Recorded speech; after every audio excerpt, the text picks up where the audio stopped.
We OG, Ordinal G.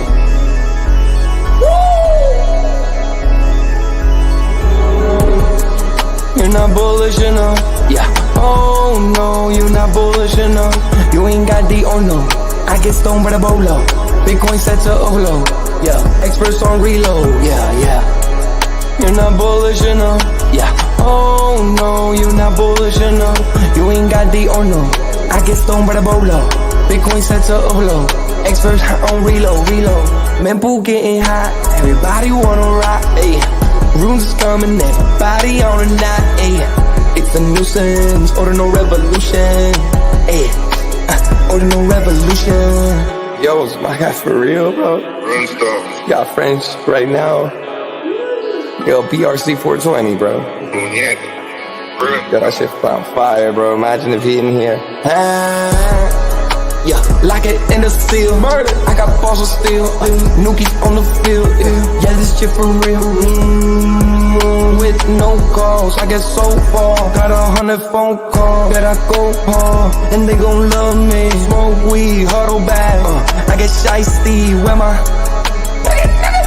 Bitcoin looking lovely. All this Satoshi's nothing above me.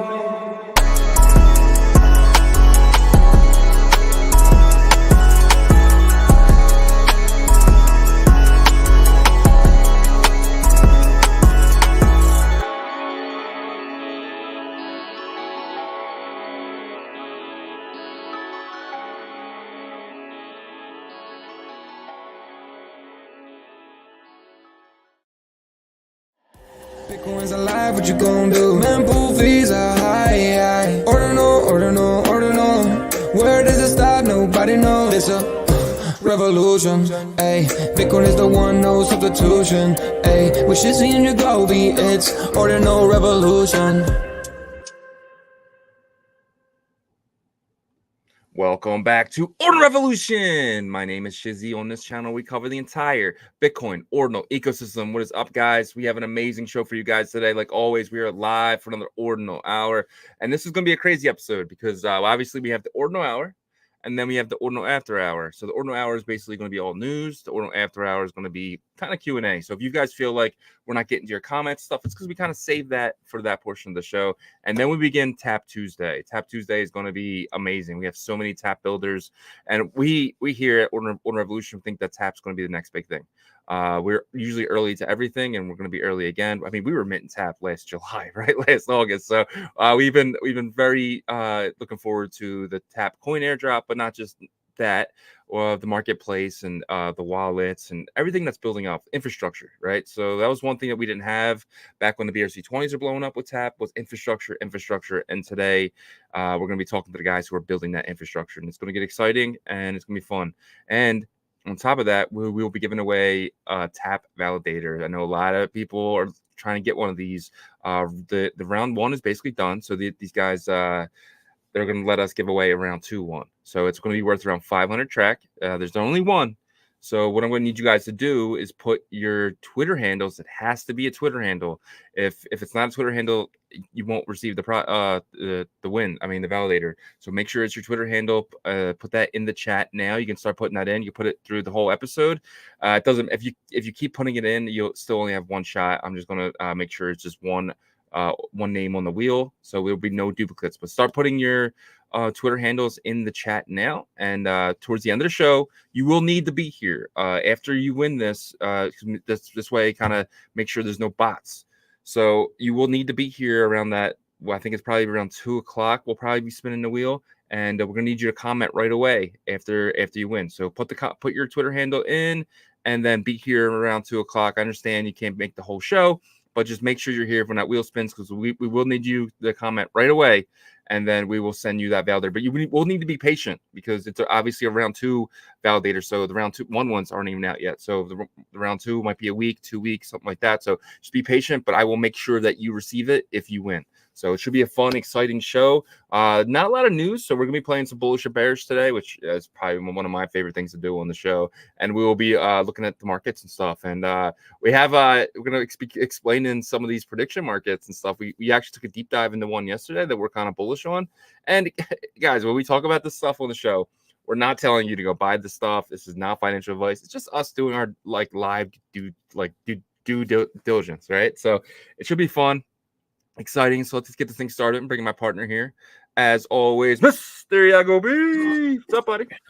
What's going on? What's going on? Yeah, man. So we seen Bitcoin get to 58 today and then suddenly drop when Jerome was speaking. How are you feeling about Bitcoin? How are you feeling about this entire ecosystem? Well, I mean, I always feel the same about Bitcoin. I love it. But I don't love whenever Jerome talks lately. I think he's testifying in front of Congress, and a lot of the Democrats want him to cut rates. So I think he's just explaining why he hasn't probably done it, and that's not good for the markets whenever he opens his mouth lately. Yeah, seriously. But so the Fed doesn't have a lot of tools, right? They can raise rates and cut rates. They can't really do much. So their voice is a tool that they use. A lot of times they'll push the market down on purpose to kind of curb inflation a little bit, right? And I think that's kind of what he's going to be doing over the next couple of days. But it's not what they do. It's not what they say. It's what they do. And so it'll really determine how they're really feeling about it at this next, Fed meeting. I think it's at the end of the month. So that'll really show what's going on. So I think they're going to cut rates in July. I think they're going to kind of manipulate this number on Thursday. Thursday, we get the CPI. Friday, we get the PPI. CPI is Consumer Price Index. That's what you're paying at the stores. And PPI is Producer Price Index. That's what business to business. That's wholesale type stuff. So those numbers are very important. And on top of that, we had jobs number Thursday. Last jobs number was bad. There was more jobless claims than expected. And I'm thinking it's going to be the same this upcoming. But it's going to be a really good week. I think Bitcoin kind of sits flat, maybe up 1,000, down 1,000 until Thursday. But I can see Thursday. I see us ripping. Yeah, I expect flat actually. Thursday is the data that gets released. We might see something pump it a little bit, but it's the 9th right now. I think that third week is where I'm looking for some more hope. I think, actual hope, that not hopium. I think to where the price action does turn up a little bit leading into the conference. And, we end the month very nice with a good conference and good price action heading into August. That's like my perfect scenario. Yeah, we'll see. I'm actually thinking we're going to run up to the convention, the Bitcoin convention, and then we dip during the convention. I think we're going to be at like 65, 68,000 again, and then we're going to dip back down to just low 60s before a run up at the end of July. What makes you feel that way? I just feel like the CPI number is going to be heavily manipulated, and it's going to look like inflation's beat. I'm 100% thinking. Why the pullback then? It's every year. So the Bitcoin conference has always been buy the rip, sell the dip. It's buy the news, buy the rumor, sell the news. It's been like that every single convention. If you go back and look during the conventions, it dips and then it rebounds after. So it's kind of like a buy the rumor, sell the news event, and it's every single year. But that's why I think. Gotcha. Makes sense. Yeah, I think at that point we won't really care as much. We just got out of this like nasty, quicksand type of environment. So 100%. Let's get into some of these banners real quick. We got BlackRock. Everyone's selling. Germany's selling, and the guys at BlackRock, one of the smartest investors in the world, some of the richest people in the world, they're buying actual Bitcoin. They're buying physical Bitcoin, well, digital Bitcoin. So that was pretty cool to see. I don't think they've actually purchased. I know they're purchasing through the ETF, but this is pretty crazy that they're actually buying Bitcoin here, and not just them. Grayscale. They're adding 25 million in Bitcoin as well. So you have the rich people buying. Smart money. I said it before. Smart money does not buy tops. They buy dips, and you can see it again. Smart money is right here buying the dip. Yeah, this is a good sign. The ETFs 100%. Are buying up cheap Bitcoin in their eyes, right? And so they love this. They love whenever Germany sells. They love the Mt. Gox news. They love the FUD. We have new fudders that are bringing the price down so they can buy cheap, and they're institutional. So Next thing in news here is FTX creditors will receive 14 to 16 billion in cash in October through November. So what they did was that when they sold off the assets, they just kind of gave everyone they're going to give everyone a certain amount of money. So if you did have USDT in there, you're going to get that exact amount plus interest. But if you had something like Solana, you're only going to get $10 per Solana that you had in there because they sold at the low because they're a bunch of idiots and they don't understand crypto. So, but they're going to be giving out 14 to 16 billion dollars to people who were invested in 2021 and 2022, and those same people, they're probably going to throw this money back into crypto because they understand the 4-year cycle. They understand what's going on. And, it's probably going to be a pretty bullish October, November because of this. Buying pressure will be pretty high. And we think it's going to be high at that point anyway. Yeah. Isn't it perfect? Right. Yeah. I mean, goodness, how could you not be bullish about that? Right. Except for some of the people that might get their money back and they were so pissed that even happened. But I think those people that don't understand crypto and stuff, I mean, they probably weren't going to do much anyway. So I think it's just a bullish headline that they're getting the money back. Yep, 100%. All right, the next thing here is I'm going to show my screen, but I thought this was a really good chart it kind of tells you what's going on, but this is by Flying Raven at Offshore Hodl. He basically said on June 17th, they had about 49,000 Bitcoin. This is the German government. And today they're sitting at around 22,845. So they have done about half already. So this is good. Hopefully they just keep this going and we can kind of get this all done. Hopefully they sell them within the next couple of days. You can see they sold 5,000 from yesterday to today. 10,000 from the 6th to the 8th. So they're dropping about 5,000 every day. So they only got about 4 to 5 days left of this selling. So we could definitely, this is definitely comes in my timeline. You know what I mean? So I feel like it's another thing. Once this is done, once the Mt. Gox thing is done, there's nothing else to FUD, right? This is the only FUD we have right now. So this is huge. And I just hope there's 4 more days and they're just done, but we'll see. Yeah. I mean, this is horrible, though. Like, I mean, what's going on with them? Who's advising their government? Who they should write down the name of the person in charge of this, like, sell down, and then I'm sure you can put them in the history books. Yeah, and be like, this is where Germany's pivotal moments in history pivoted. Could you imagine in 20 years from now? Like when they look back and say, "Damn, we had all that Bitcoin and we were stupid." But the governments hate crypto, and they're doing governments are dumb purposely. Well, that's the thing; they're afraid of it, right? One, they're all old and they don't understand it, and two, they're just. I mean, they ruined the world that we live in, right? So everyone's in debt, everything's screwed up. Like, so this is another point of that, and this is why we need Bitcoin. This is why we need hard money. This is why governments are kind of going by the wayside there, and we're going to become a borderless society eventually. So I mean, you can already see it with the internet. I mean, now there's nothing stopping. You can't stop the internet. You can't stop Bitcoin. So. It's just another thing. Very true. Jumping here, Bitcoin Fear and Greed. Right now, today we are at a 27. 27. Yesterday was 28. 7 days ago was 51. 1 month ago was 72. So this is kind of good, and I think we're low here because of the amount of what's going on with Germany, which is fine. I think we can deal with 4 more days of this before it's done, and the Mt. Gox stuff as well. I think Mt. Gox is like about 50% done their distribution right there. So we're gonna find out when that's completely done too. So this is all good news in my opinion. We're just hanging out, right? We're just waiting. That's the hardest part. So yeah, I mean, I like that it's gone back another point. So we'll see how the rest of this week plays out with Bitcoin price action. I mean, I thought it was going to be dumping a little bit harder than it is right now. So we'll see how the rest of this week plays out. And I don't want it to jump back forward too quick. I really don't. I mean, the fear and greed, I want people to stay a little bit fearful, just because it's just too soon. It's too soon. We got to get this July kind of majority of the July month out of the way.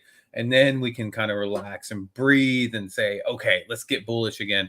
But right now, I mean, I just don't feel like it for the impact that we had, like the gut punches and stuff. we don't need any huge gut punches, but we can kind of, tread a little bit more, and then we'll be good. 100%. All right, guys, we're going to get into some Bitcoin price action. But before we do, we have 307 people in here. Thank you guys so much. Please smash that like on YouTube. Please subscribe. Hit the little bell icon. And on Twitter, do the same. Just kind of repost this if you can. Like it. And, guys, I'm going to get so, again, at around 2 o'clock today, we're going to be spinning the wheel. Make sure your Twitter handle is in the comments. Put your Twitter handle in the comments. Has to be a Twitter handle. And that we're going to add you guys to the wheel at the end of the show. It doesn't matter how many times you put it in there. I'm only going to take it one time. So put your Twitter handle in the comments. We will spin the wheel end of the show. And then at 12:30, we're going to pivot to Tap Tuesday. So the first part of the show here, the first hour, Ordinal Hour, Ordinal After Hour, and then Tap Tuesday. It's going to be exciting. It's going to be fun. So join us later today for that as well. But we're going to keep this going. Yes, we are. It looks like some people want a validator, track validator. Yeah. There's a lot of people in here for how early it is. Good luck to all you guys during that spin, because it's gonna be really intense, man. That's a big prize there. But before we get into Bitcoin's price action, which there's not a ton for that, but I'm gonna dive into and see what we got going on today. But please, if you're on the YouTube side, make sure you're subscribed to our channel. If you're not, I don't know what you're doing with your life, but smash that like for us as well on that side. On the Twitter side, please share the space, because we want people to learn about it. I know you guys are probably like, we don't want more people because we want more of a chance to win the validator, but you want to educate your space and bring on board as many new people as possible. So do that for us, and that will help us out. Without further ado, let's jump into these charts really quick. All right, so we're taking a look here on the hour chart, which was looking pretty good until Jerome Powell opened his mouth, but looks like we might be, just getting through that little hiccup there, because we look like we were coming down here pretty hard. We wicked all the way up to 58,000, which was a really positive sign for Bitcoin's price action. And then Jerome Powell made those statements, and then that wick came all the way back down. As you see, it ended up being a red candle there. So we are back down to 57,300. I actually expected this to be kind of strong, heading straight into the oversold on the stochastic RSI, and really starting the sell pressure on the MACD. So there is a red candle there, but it's very, very small. So I don't think that this is going to be one of those like really big sell down moments. I think actually we might end up picking back up that buy momentum, that buy pressure momentum, and possibly head back to 58. That's something I'm seeing, like the energy has kind of stalled going south, and we'll see if we can maybe pick this back up. We will see. So that's what's happening for the hour chart. So possibly next 6 to 8 hours here. On the 4-hour chart, it's actually not bad setup here on the 4-hour. So, well, that's a 5 minute. So that's probably why I didn't change these. My bad. That's my fault for not having that ready, but kind of looks a little similar in terms of the buy pressure here. So 4 hours is going to give us 2-3 day forecast here. So yeah, we did end up in the overbought here not long ago, probably I think like early yesterday.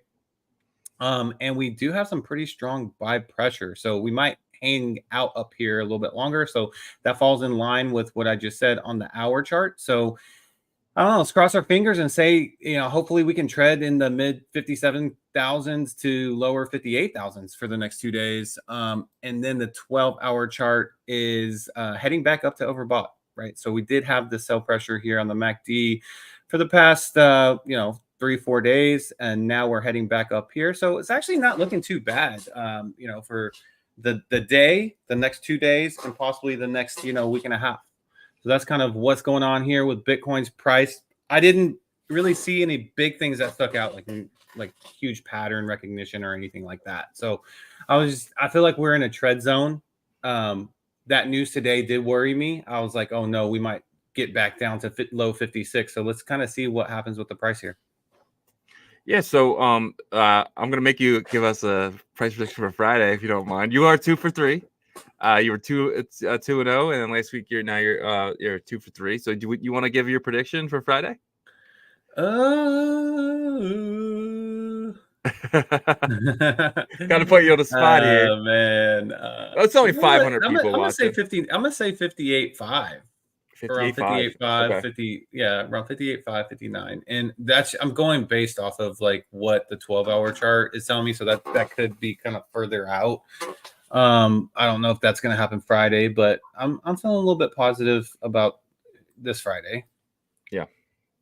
All right. All right, guys. 509 people in here, man. What the heck's going on? Let's give away a validator a week. I know we should, guys. We put your Twitter handles in the comments if you would like your shot at winning the validator. At the end of the show, you will need to be here. So if this is getting botted, if you do not comment with the handle that said the X handle, then you will not win. So you will need to be here. I think it's probably around 2:00. I'm not 100% sure exactly. So you will need to watch the whole show. So I got the roll call now, and if you this is part of the show, we kind of go through see who's here. We're trying to it's gonna be a long roll call. It's gonna be a long one today. So I'm gonna go through this pretty quickly. We got OR Dens in the building, first time here. Thank you so much for being here. Yasher, one of our mods. We appreciate you so much, Yasher. We got a new member, so we do have a membership, guys. If you're interested, we're doing a 500 to 100K challenge in the members video, so definitely check that out. We'll probably put out a new one within the next couple days, kind of going over the portfolio that we're going to take from 5K to 100K. So if you are a member, look out for that. If you're not a member, think about joining if you want to see those videos. And we do live streams that are for members only as well. But thank you, Mr. Hankey, man. We appreciate you becoming a member. Thank you so much. And guys, our guy Yasher right here, he is a mod for us and he helps us so much. We have a Telegram channel that R&D channel that he kind of helps us out with. Appreciate him. All right, let's get into the roll call here. Mike's World is here. Another one of our mods, Danny Boy. I Walk Alone is here. He says, GM, Ordinal Revolution, fam, let's effing go. Smash the like button and share to all socials. 30K subs is the goal. Yes, sir. We're at 22,000. Appreciate you, I Walk Alone. Then we got Henry Vector is here. Ordinals tweets. Glass Hopper. I Walk Alone again. Matt's. And then we got my man, No. I Buy Rare is here. I think it's your first time here. Thank you so much for being here. Carlos CLS is here. Mighty Sonu. Joko. Let's see. Chief Axel's in the building. Sixes. E-Buck. Chain Watcher. Reziak. LSR. Let's see. We got Matt's here. And we got YouTube is here. Thank you so much for being here, YouTube. Y plus X is here. Ant-Man is here. Eat Satoshi. That's my guy here every single day. Let's see. We got Over the Hill Cycling is here. And we have Andre 3000. Thank you so much for being here, Andre, with a frog picture. Let's see. Well, I got my man Cash Cats in the building, always bringing the coffee and the donuts. Appreciate you, my friend. Rick G he's sending his BRC 20s long. And we got Skylark is here. Surya is here. Philip is here. Let's see. Jesus, Joe, Allah, The Real Comrade. Pelpa is here. Shout out to you, Pelpa. Mats is here. High Up Man. He's very high up, man. And then we have what's this one? Abigail Higgs is here. Dude, that was like so smashed together. I was like, what? I know. But yeah, that was a good one. Shout out to Kal-El. Superman is in the building. Cindy's back. Shout out to Cindy. Thank you so much for being here. We got FX Who. LSR is here. Surya is here. Thank you so much for being here. Scott Bender is here. He's on a bender. Let's go. Pantalone is here. What that mean again? Pants. I think she said it. It means pants. Like lucky pants. That's right. Yeah. 4KS is here. Neo Meister. Oh man, John is in the building, followed by Abigail Higgs again. Thank you guys so much for making the roll call. You don't really watch Ordinal Revolution unless you make the roll call. Appreciate every single one of you guys. And we have that's the same one. But yeah, hell yeah. Thank you guys so much for being here. And let's get on to the show. Let's do it. All right. So RSIC yesterday, they came out with just a screenshot that says, well, shall we play a game? So this stuff is just reminding me of OXBT more and more. They're not really coming out and saying anything. It's just very redacted stuff. I just hope that they just come out with something. Let us know something what you're building. Let's come on our show. Go on Block Runner. Do something. Just come out and just tell us what the hell you're building. Like, this stuff does not help anyone. Just keep it silent. If you don't. I mean, so last year what OXBT did, And we think that BitGod's a part of this team, and we just hope that they kind of go off a different way of doing things, because it didn't work last time. It's not going to work this time. So this kind of is annoying. What do you think about this? What's your opinion? Well, I want to show it. So Yeah. right here you can see it's like got the Saw approach, you know, shall we play a game? Kind of like this the horror movie series Saw. Yeah. I mean, at this point, I don't even pay attention to it. So their marketing is not effective towards me. No, I'm just kidding. I noticed it, but like I didn't care. So the whole redacted thing, yeah, I feel like it's definitely similar approach, but I don't know. At least I think some people are probably. It's weird. It's like some people have a little bit of hope, and they're just they know that they're just kind of like, oh, here's a little hopium for you. Here's a little hopium for you. Not for you because you're too smart. You've been in this game for too long, so we're not gonna give it to you. No, but I mean, we'll see, right? Like the one thing that you can say about RuneCoin is that they are an OKX, and that is an edge over dog, the Rune dog token, right? Yeah. So with that being said, price number go down since they have been listed. So I think they should focus more on how to get number go up, or how to bring confidence into the holder base, because that's what they need. They need to bring confidence. They need to build trust up, but they don't care, really. It doesn't seem like, right? I mean, it doesn't. If this is the most effort that they're going to give to bring that confidence in, to me, they don't care. Yeah. And, you know, the tweet before that was, we haven't sold one coin, right? So it's just like, they're just, obviously it's a dead zone, but this is the time to be, this is the time to be grinding, I think. This is the time to be like really bringing in people, because obviously later you're going to have a lot of retail come in, a lot of people from outside this, but you want to at least give an opportunity to the people that are here now to kind of be early investors in this and early, you know, participators. So it's like, your army. This is the time. Exactly. You have to build your army. And this is the time to like work harder and do something like Tap Tuesdays and extend your show by an hour and a half, possibly, or Merlin Mondays, an hour and a half, you know. But no, seriously, joking aside, but I think the grinders, the ones that really work in this space, are going to be noticed during these time periods. I mean, we did it. Blockrunner did it last year. Shout out to those guys. During the summer lulls, like we didn't stop creating content. They didn't stop creating content, but the people that did stop creating content, you know, they kind of just went in the back a little bit, right? So it's same thing with these projects, right? Like you want to build your army, because at the end of the day, if you don't have an army, when shit hits the fan, who's gonna have your back? 100%. I agree.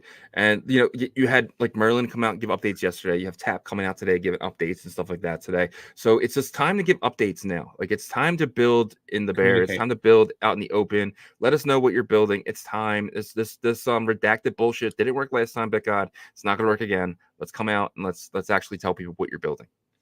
All right. Enough on that. Jumping over here. Ghosty Cash is now fully integrated with Telegram. This is pretty insane. Ghosty Cash, to me, is the sleeper of all sleepers.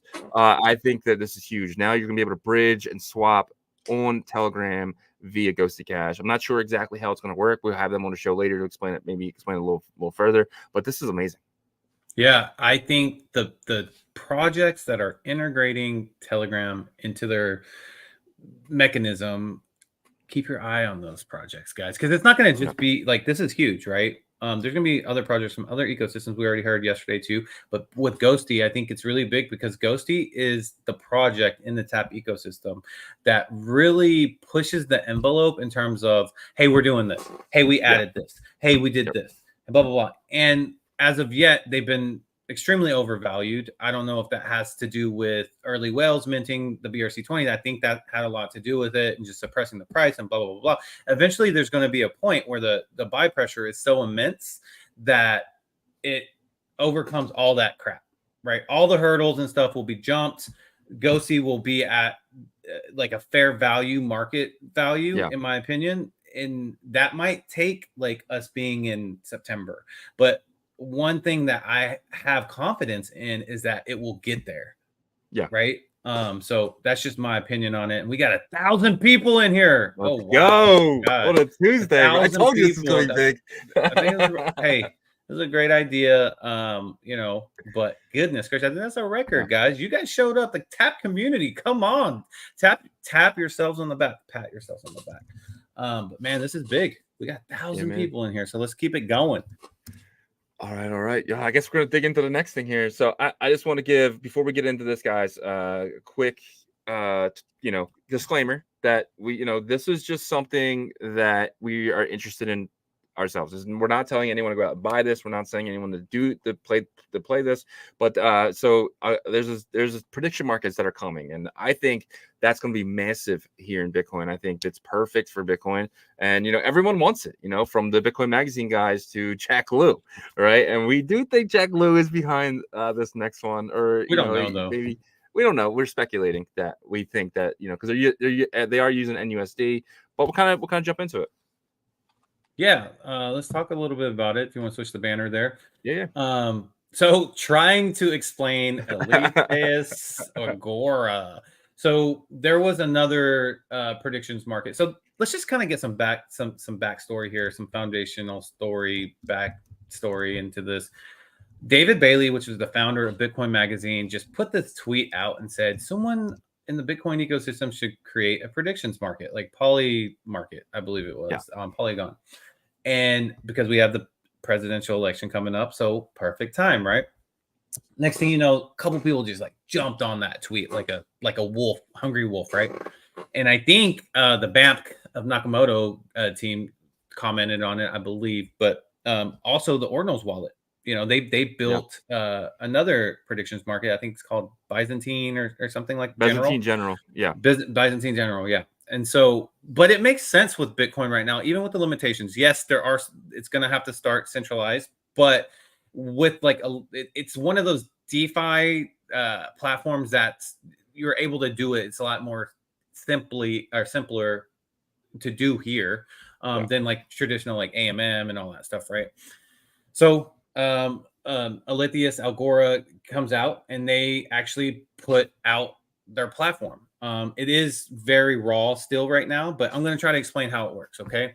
So I'm going to read from a document that I tried to put together, just highlighting the things that I think should be highlighted in this explanation. And I'll share my screen here. And it says, okay, there's three separate parts to this platform. First, it's kind of like the market maker, initializing a market, right? So let's say a user, I'm going to just say myself, okay? I want to be a market maker in the situation, right? So I want to play this political election. So what I would do, let's say I want to use $1,000. I send 1,000 NUSD to a mint address that is on their platform. Once I send it to the mint address, the platform, Agora, will send back an even amount of tokens on the Democrat side and an even amount of tokens on the Republican side to me. So in this case, 990 Democratic coins and 990 Republican coins, right? Now, so out of the $1,000 that I sent over to Mint with, they're going to use 990 of those stable tokens for a liquidity pool for whenever this market settles, right? And then $10 of the night, so 10% or 1%, sorry, 1% out of whatever I sent over, in this case, $10, goes to rewards the holders of this platform, so the Agora token holders. So you get that, and it's split among all the token holders. So that's for everybody that does the market making, right? So if that ends up being $10,000 accumulative, then 1% will go to the holders and split among everybody. So then, okay, so there's that part. And then this is pretty interesting too. So me that gave the $1,000 to be the market maker, right? I don't care about the 1% fee because that's less than what I'm working with traditional sports books. But I will also earn, out of the $1,000, 25% of the NUSD that's deposited into the liquidity pools, because that NUSD is earning BAMP rewards, BAMK. And if you know anything about the BAMP project, you earn rewards by holding NUSD, right? So this is pretty big. You earn 25% BAMP rewards for just being the market maker. Here's another great part. So if you're a holder of this platform's token, the AA token, then you get 50% of the BAMP rewards of whatever's in the liquidity pools of accumulative, right? But that's obviously going to be split amongst all the platform token holders, right? So, you know, you have to imagine there's going to be probably right now, I think there's like 800 people holding this token. All right. And then the company, the actual platform will keep 25% for themselves. Okay. So that is the market maker side of it. So that's how you can benefit from that side. All right. So now if you want to just be the gambler, or, you know, from a gambler's perspective, or still from the market maker's perspective, because that applies here too. So each coin that is a part of the market, so this presidential election, you have the Democrat side, the Republican side. Each of those tokens that I received back from the platform, 990 in each, they can only have a maximum value of $1 or a minimum value of 0. It can go to 0, right? So, for example, if you, Shizzy, that wants to gamble on this election, says, I think the Republicans are going to win, then you can buy up all the Republican tokens. But me, like, let's say that I think the Republicans are going to win, but I'm the market maker, right? Remember? So I will keep all the Republican tokens, but I'll list all the Democratic tokens, because then for whoever thinks the Democrats are going to win, they'll buy those up, right? And I can price those anywhere between 0 and $1, right? How confident, whatever I feel like they'll sell in the market. Okay. So you have the player side and then the market maker side with that, right? Okay. So now, that's how you bet, and the market maker plays within the betting game side, right? And then the last part is the Oracle, the settlement side. Okay, so this is the final part, and this is really interesting as well. So when that election is about to settle and end, and there's about to be a winner selected, what happens is, this is the part that is going to be a little bit confusing, but the holders of the platform are able to finalize the winner on the platform, right? On the platform. So let's say that Republicans win, all the platform holders, the Agora holders, will basically finalize that and say, yes, Republicans won this election. And when they win, whatever like amount, let's say I bought a bunch of Republican tokens, but I bought them for like 30 cents, 40 cents, 60 cents, because the people, the market makers that wanted to sell them just wanted to sell them quick, right? If the Republicans win, I get to redeem all my Republican tokens 1-to-1 for 1 NUSD, right? So that's where you can make your money as a bettor. So you want to buy those probably pretty cheap, right? So like maybe 20 cents or something like that. Then you can make 80% on your bet at the end, right? Something like, does that make sense? Yeah, makes sense. Yeah. Okay. Now, because this is starting off as a centralized approach, there is, you have to finalize as a platform holder the winner and loser, right? If you're trying to, let's say that you're trying to be dishonest about it, the project founders are going to check at the end, and whoever votes or finalizes it in a dishonest way, let's say they try to collude with somebody or group of people, they will not receive those rewards of the 1% pool share or the 50% BAMP rewards that go to all the platform token holders, the actual platform, like the Agora token holders, right? But whoever does honest, finalize the bet in an honest result, and they'll check that, they get the rewards and they share it amongst them, right? So that's how you stop the colluding and the cheating and stuff like that. Once it gets to a level of automation, whether that's smart contract or taking this on sidechain or possibly fractal Bitcoin's layer and stuff like that, that will be resolved automatically. But this is where it starts off kind of centralized. So anyways, I know I explained a bunch at one time. I hope that you understand it a little bit more than you did before. Do you? Yeah, I got it. I think I got it now. It actually makes a lot more sense. So it's pretty cool. Like, it's different innovations happening on Bitcoin. Again, just want to say we're not telling anyone to go buy anything. Just, or play this or send $1,000. We don't know if it's going to be legit and stuff, but it's just very interesting. Very interesting that this is happening in our ecosystem on Ordinals. And I'm hoping people take this idea and there's more and more of these, right? Especially it'd be cool if this eventually was on a layer 2 or even like on tap or something like maybe similar. But this is a really good idea, and I like it. I like the game, how it's gamified. Yeah, well, I like the opportunities to earn, right? let's be real. Like, we don't know if this is going to be like have a ton of longevity or anything like that, but it's like perfect time for hype season, right? Yeah. Excuse me. To lead into a bull market. So we're going to try to get their team on the show, get more information of, and sorry to the audience if I confused you guys at all. I know that was a lot of information, but I think I did a pretty damn good job of explaining that, because when we first went over the stuff, like, I was kind of like, how does this work? So, but anyways, cool. Yeah, it's exciting. I think the cool part is like how it rolls into BAMP. So yeah, that's why we kind of think there's a very, maybe Jack Lou doesn't know about it yet, but I just think that there's something there that potentially NUSD could do some type of partnership with that, and that might legitimize this as a little bit more as well. But moving forward, we have so the guys at Inscribepedia, they have postponed their launch. So it was supposed to be in 19 minutes, but this is now postponed. If you don't know what Inscribepedia is, it's basically going to be a bookstore on Bitcoin. You're going to be able to go and you're going to be able to purchase ordinals. Like, obviously you can go and you're going to be able to read everything you want to read on the Bitcoin blockchain, but it's hard to find and stuff like that. So they're going to make it easy for you and put it in like kind of like book form. So there is a big name that's in the space that's going to be the first book on Inscribepedia, and I'm guessing that'll happen after this delay. So they're delaying again. The first time they delayed it a week. This time they're probably going to delay it another week. I just think it's the same thing with the TAP team and stuff like that. The kind of like it's marketing conditions. So it's a lot of the same. This is obviously just an ordinal project. So this is something that I'm interested personally, and I would want to kind of let you guys know that if you were expecting this to drop today, that it has been postponed. This is Jeroen. This is one of the people that I get a lot of my news from and stuff like that. So I definitely want to shout him out as well.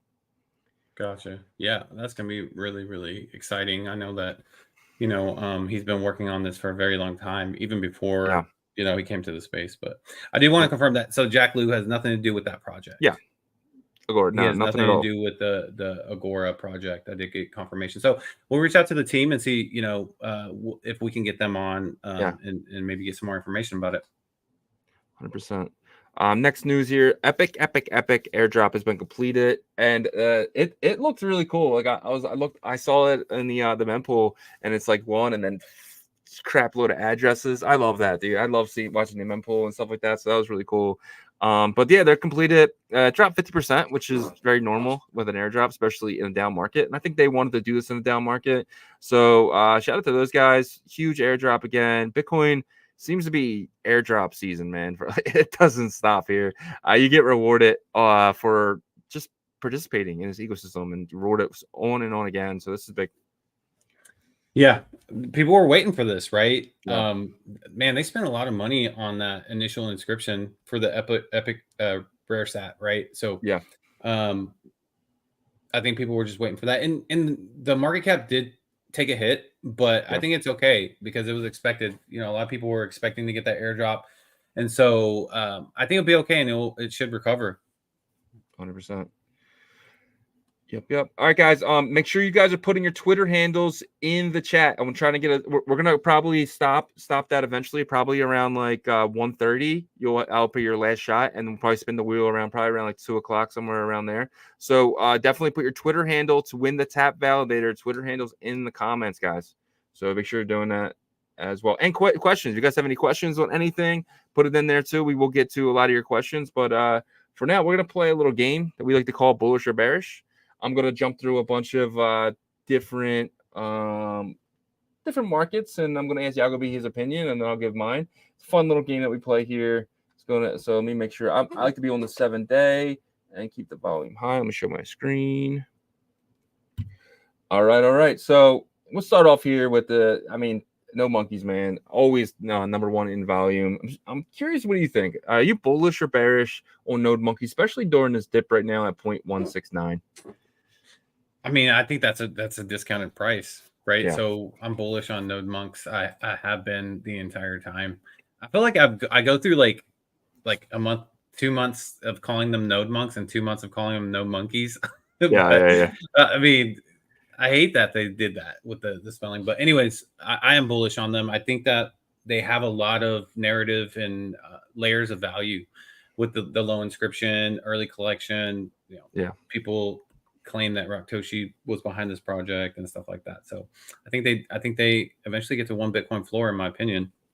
Yeah. Well, Raktoshi does rock a no monkey PFP, right? He does, doesn't he? And yeah. All right, jumping to the next thing here. Runestone sitting at 0.013. This is 2 more airdrops left in it. Obviously this was the dog airdrop, and then dog is done, obviously. But there's 2 more, and rumor has it when dog hits $1 billion, that's when the second one will be released. But we have no idea really. They're just kind of speculating on that. Are you bullish and bearish on Runestone and this other 2 airdrops? People are bullish on that, man. Like the Yeah. volume has been crazy on Runestone nonstop, right? So I don't know about the next airdrop. I'm not necessarily bullish on the next token that they have. I think it has a success though, right? But the problem is once it's airdropped, there's going to be a market cap already attached to it that's going to be pretty high, right? Yeah. So that's where I'm from an outside perspective. That's why I think that people want this Runestone, is because they're like, okay, the market cap probably will start at like maybe like 40 million, 30, 40 million, and possibly can get up to like 80 really quick if the market conditions get better. And then who knows after that, if dog gets to $1 billion, which we all think it will, then the second airdrop could get to like 200 million or something, right? So I think they're thinking about it in that aspect. But somebody is keeping these Runestones floors pretty solid, and the volume has been #1 for a while. 100%. Quantum Cats, what do you think? Bullish or bearish? Obviously, there's the Magic Internet Money token that is speculated to be airdropped to the Quantum Cat holders. Obviously, amazing name, Magic Internet Money token. Udi did say, if you have it listed, you will not be eligible for the airdrop and stuff like that. So that's why this is kind of holding up pretty well at 2.49. And you did had a 50 some cat buy over the weekend, so this is pretty hyped up right now. What do you think about the Quantum Cats? And obviously you have OpCat as well. Do you think second question to that, do you think OpCat will spike this price as well? I don't know if OpCat will spike it, but I think the team will do a good job to where this gets, I think this is a good buy and good hold. Yep. The founder and leaders of this project are very well known in the Bitcoin space and in the ordinal space, of course, right? I mean, you have to, love him or hate him, Udi has done a ton for our ecosystem, right? Yeah. Like last year's Bitcoin conference, dressing up as a wizard. How much has changed since then? Like this Bitcoin conference, everybody's expecting that kind of energy already. But last Bitcoin conference, not a ton of people expected that, right? So you had your maxis that were like, get these crazy people out of here, these shitcoiners out of here and all this stuff. But now that's changed the culture completely. It really did. Right. Yep. So aside from that, just the Quantum Cats, in general, I think that they had a really smart business plan, a smart raise, a smart approach to mint, a smart narrative. Everything has worked out for the Quantum Cats in the sense of floor price and being able to stabilize it. Yeah. So I do think that Quantum Cats has a successful bull run, along with some of these other blue chips up here. 100%. I think the same. I think Quantum Cats is definitely going to be one of the top 3 collections for a long time. I just feel like the backing. I mean, you got Dan held as a holder, right? And Dan only held. Like he doesn't do anything but held, right? So that's Dan. But you got a lot of those guys really, being in this project, which is big because that could potentially bring more maxis in. That's Dan Held's been a maxi for a long time, so him being places like, hey, you ever hear the ordinal things? What do you recommend me buying? Get a Quantum Cat. So that's just something that I think is definitely going to keep that top 5 minimum. Bitcoin puppets. The puppets have a huge ecosystem from Farmer Joe to decentralized to Hills, a huge backing of big accounts on Twitter. What do you think about puppets? I think puppets are actually maintaining their floor very, very well.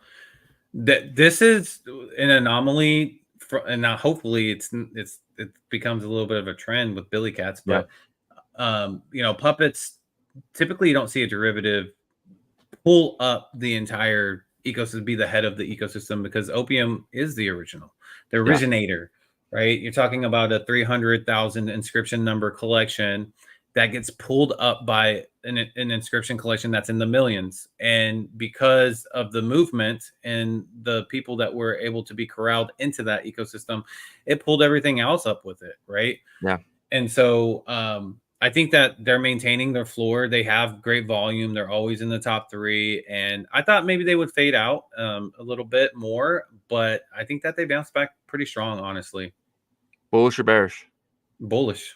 Yeah, I'm bullish as well. So just to recap, you're bullish on no monkeys, right? Yeah, bullish on runestones. I mean, I cannot not be, but I think after this airdrop, I'm okay on runestones. I'm neutral. Okay. Quantum Cats, bullish or bearish? I'm pretty sure you're leaning bullish, right? Yeah. And then you puppets are also bullish as well. So yep. Billy Cats, what do you think about them? And bullish or bearish? Shout out to the Billy Cats out there. Yeah, I think that Billy Cats have a great opportunity here, and I think that the $1 billion cat community needs to embrace them more. Yeah, because you know the Billy Cats sent over $27,000 to the $1 billion cat team for helping to try to get that token listed on a centralized exchange. Yeah. So it seems like the Billy Cat collection community, you know, it's very iconic, and it was already iconic with the $1 billion cat. It's just a little bit different, in my opinion, whenever you have a collection that has varieties of colors, designs, and everything like that, right? People want their Billy Cat that resonates with them individually. You know, I have a couple of zombies that I just love them. You know, I like the zombies. I feel like they were undervalued. And so this Billy Cat movement, let's get it going. Let's keep it going. You know, it started really strong. It was quiet mint, and now it's coming out. Let's push that. Let's get it going, because I think the B, the Bitcoin B, is such an iconic logo, and it's the head of this character, right? So let's get that going. Yeah, and you recently changed your PFP to a Billy Cat. I did. I mean, that's just hell kinda, yeah, I did. Yeah, that's bullish to me. And you did that. I was like, I gotta buy more of these things. But yeah, so yeah, man. Moving along here, Blob. So Blob is down 44% because we know that holding Blob got you the airdrop for Epic. So this is down. Are you maybe bullish or bearish on these guys? Blob, we met one of the advisors, really cool guy. He knows a lot about the digital art industry and stuff. So I don't know, I'm somewhat bullish on them. They've remained in the top 10 this entire time, right? So I think the problem with them, though, the floor hasn't really bumped up really aggressively, and so a lot of people that have been holding on these, they're probably waiting for like a big push up, right? So we'll see, though. I think there's some good capital and liquidity behind this project, behind the founders, behind the people that support it. So maybe this next run up, guys. And another thing too is we haven't even been really in the aggressive, like bullish parts of this bull market. So a lot of these projects that have been like, you're like, oh, you know, remember that meme with the stick? You're like, do something. They will do something eventually. Some of them, right? Once we are there, we're just probably a couple of months, maybe 2 to 6 months away from that. Yeah, I agree. We'll go here to Uniworld's Key of Destiny. What do you think? Uniworlds have been on. I mean, those keys were on a rager last week, right? And they've maintained pretty good. Where are they? 0.0044? Yeah, 044. 0044. Yeah. Gotcha. Yeah. I don't know. I'm starting to get a little bit more bullish on that whole. He goes, I'm still Bitmap. You know, I love Bitmap. I think Bitmap will never die because there's just too many people that like it's embedded in their heart and soul. I mean, it's our logo. Yeah. Right. So, but I think eventually there'll be room for, you know, Uniworlds. We have to remember there's a lot of liquidity backing them, right? Or capital backing them with Binance, and then our Unisat start there. And then on Fractal Bitcoin, what that layer is going to look like. I think that's what everybody's excited about. What will Fractal Bitcoin look like in September if it rolls out then? Because it could be something that, you know, is going to be really exciting. And if that's the case, they talk about metaverse in their docs and stuff. So I think they're talking about Uniworlds. 100%. OMB here. Sitting at 0.206. This is kind of sitting pretty flat, -4% on the week. What do you think about Ordinal Maxi Biz? Do you think this is top 5 collection and bullish or bearish? Yeah, I think OMB is one of those blue chips that I'm bullish Yeah. on. I think there's some people in that community that I'm kind of like, I probably Yeah. wouldn't trust them very much. But I think at the head, and they've maintained a floor, right? So Yeah. I think the very head of that project is solid. ZK Sark, right? Or Shark, sorry. He knows how to get things done. He, built this project and it was the most value, like in terms of floor. It's reached the highest floor for the projects that have like at least 2,000 ordinals or more. I Yeah, for believe, sure. if I'm correct on that. It got past the Bitcoin, right? So Yeah. I think he's gonna take advantage of when the bull market's here, and I think they go kind of nuts. 100%. Bitcoin frogs. I know you've been, really big on them for a long time. What are you thinking here? I mean, seems to be kind of where we were last year with the frogs as well. Huge dump around last June, July. I mean, obviously this has happened for a while now that they've been this low, but I mean, you saw frogs this low, and then you saw frogs get to point. I want to say 0.4 at one point, right? Maybe 0.48. Yeah, what are they? 0.0046. Yeah. 0.046. They actually have already bled out, right? So it's almost like they don't have very much blood in them to keep bleeding, and so they've maintained this like 0.04 to 0.059 is like kind of like, okay, this is our bottom. We're not going further down. So I think that there's a lot of pent up like demand for the price action to start really going. So I'm bullish on the frogs. I think that they're a value buy still. I know I've been screaming that for like the past multiple months, but I'm bullish on the frogs. They're iconic. I mean, you got to think about let's try to rewind our minds here to last, let's say, June. When you hopped into space, I just remember hearing people like Jack Levin being like, ribbit, you know what I'm saying? So that was iconic. Those were iconic moments in our space. And so they will always be cherished, I think, and remembered in that, in that setting. And because of that, I think they'll have a crypto punks type of build down the line. Yeah. And I think they rebound very strongly, right? So 100%. All right. So we did have Ernesto Gonzalez, $50, man. Thank you so much. Yagobi. We appreciate you. That's my hype man right there. Right there. That's my hype man. He's gonna have a microphone when we get to Nashville. Intro me. 100%. So let's speed round this, because I do want to jump to some tap tokens before we get into the after hour. Let's just say Zbit loot box, bullish or bearish, just dropped yesterday. Dude, those guys, right whenever you think that they're like kind of like fading out a little bit. Yeah. And Mr. Lucky and was it Papa? Papa. Yeah, Pop. Yeah. They freaking reel you right back in there. They make you say, so you're telling me there's a chance. I mean, like these loot boxes, they've been on fire, dude. So shout out to the machines out there. You guys, 100%. like they're one of the best like community corralling, getting them hyped up again, and then the community calms down. Then they get them hyped up again and they calm down. So they're good. Those two guys are cool. We met them in IRL too, and hopefully we can meet them in Nashville again. Yeah, that was awesome. Crypto Hot News says the only thing I'm bullish on is the Ordinal Revolution. Thank you, sir. Hey. I had to pop that in. And then Sixes goes, the Trump Billies are awesome. They are pretty cool, the Trump ones. I have one. Yeah, man. Bitcoin shrooms, small collection, bullish or bearish.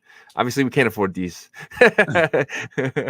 Yeah, I mean, I'm bullish. Those are iconic too. I think there's like 100, right, or something like that. Yeah, very small. Yeah. Punks, about the same thing. What do you think about them? I mean, everybody has there's a, you know what the punks remind me of people that are into sneakers, the pandas. If you go to those conventions, sneaker conventions, there's always those people with the mics that are like, what's the shoes you hate the most? What are the sneakers you hate? And everybody's like, pandas. Oh, I gotta say pandas. I think that people don't like the derivatives of punks, right? But it is Bitcoin, and an alien sold for 6 figures the other day. Yeah. Insane. So I like money because my favorite color green, because my favorite color money. All right, our sick Meta Protocol. This is still mining season 2 version of the Rune coin. Obviously, the Rune coin is not doing good, so I can't imagine that you're bullish on this. But up 22%. What do you think? I saw some people picking these up. I was like I know, I really, did really too. shocked.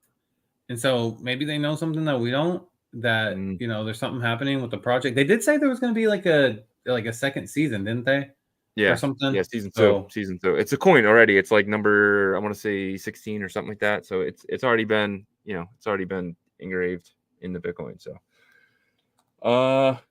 let's see. Pizza Ninja is bullish or bearish? I'm a little bit bullish. I think that they have Yeah, a good little run up. I think I put them under all those those top blue chips. But I think that Trevor has enough like ammunition to make those pop, right? So yeah, I'm bullish a little bit on those. bullish on them. Let's go. Nat Cats. I think we're both bullish on this, right? Yeah, we're both bullish on that cast. I'm sure that set out of the 1,787 people that are watching right now, there's probably Yeah. like 1,786 that are screaming "Hell yeah!" Because I mean, that cats are the first of the Yeah. DMT that really, you know, took off. Yep. Bitmap. I'm always gonna say that I'm bullish on Bitmap because they have Yeah. my heart is attached to that. And there's some big news yesterday in Yeah. our Merlin Mondays. You know, the Bitmap .game is about to release a 3D version of it to where you can do marketplaces and stuff. That should help Bitmap in general.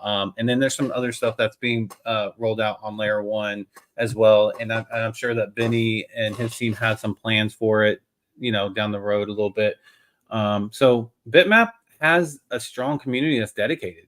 Yeah. I mean, even till this day, like you when you see someone post something about Bitmap in a positive way, do you not feel like they put their emotions in that Twitter post? Almost 100%. almost in all of them, right? Yep. So it's kind of like one of those emotional attachments almost, which is Yeah. crazy because like we always say don't get married to your bags, but this is different. This hits different, in my opinion. Yeah, I mean, decentralized metaverse. I think that's something that everyone craves. Everyone wants a metaverse that is decentralized, that it can be a part of the ecosystem. And Bitmaps was the first. I mean, like it or not, Bitcoin was the first NAT, the first DMT, right? So it was the, you know, the first thing, arbitrage data. Like it's the number one. So I'll the same way I'll always be bullish on Bitmap. I think they are, you know, amazing community too. I mean, these guys put out spaces every day, Bitmap News, and those guys, man. So shout out to them. All right, all right. I'm gonna move over to the tap tokens really quick. Not real quick. We'll spend some time here. We have plenty of time. I don't see a lot of questions in the comments, so we definitely have some time for this. Speaking of tap DMT, Nat, you got the Nat token up 43% in the last 7 days. People are buying this up, man. What do you think about the Nat token? I mean, the supply is humongo, but Yeah, it doesn't matter because this is the first cycle. So I think that this kind of has that Doge effect, yeah, right? So as long as there's enough hype about it, and so I still hold mine, yeah, right? So I remember whenever people first got those because they mooned and then they pulled back dramatically, but I think that there's a shot that these moon again during the cycle up, especially with yeah, the whole tap ecosystem coming together. The DMT side is kind of like that.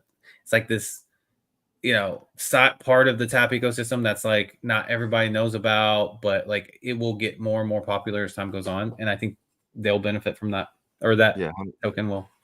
Yeah, I feel the same way. I'm bullish on the DMT NAT token. I just think that when the infrastructure comes, when the marketplace comes, we're already seeing wallets, right? We see multiple wallets now from the Tap Explorer team and from Unis? What's that?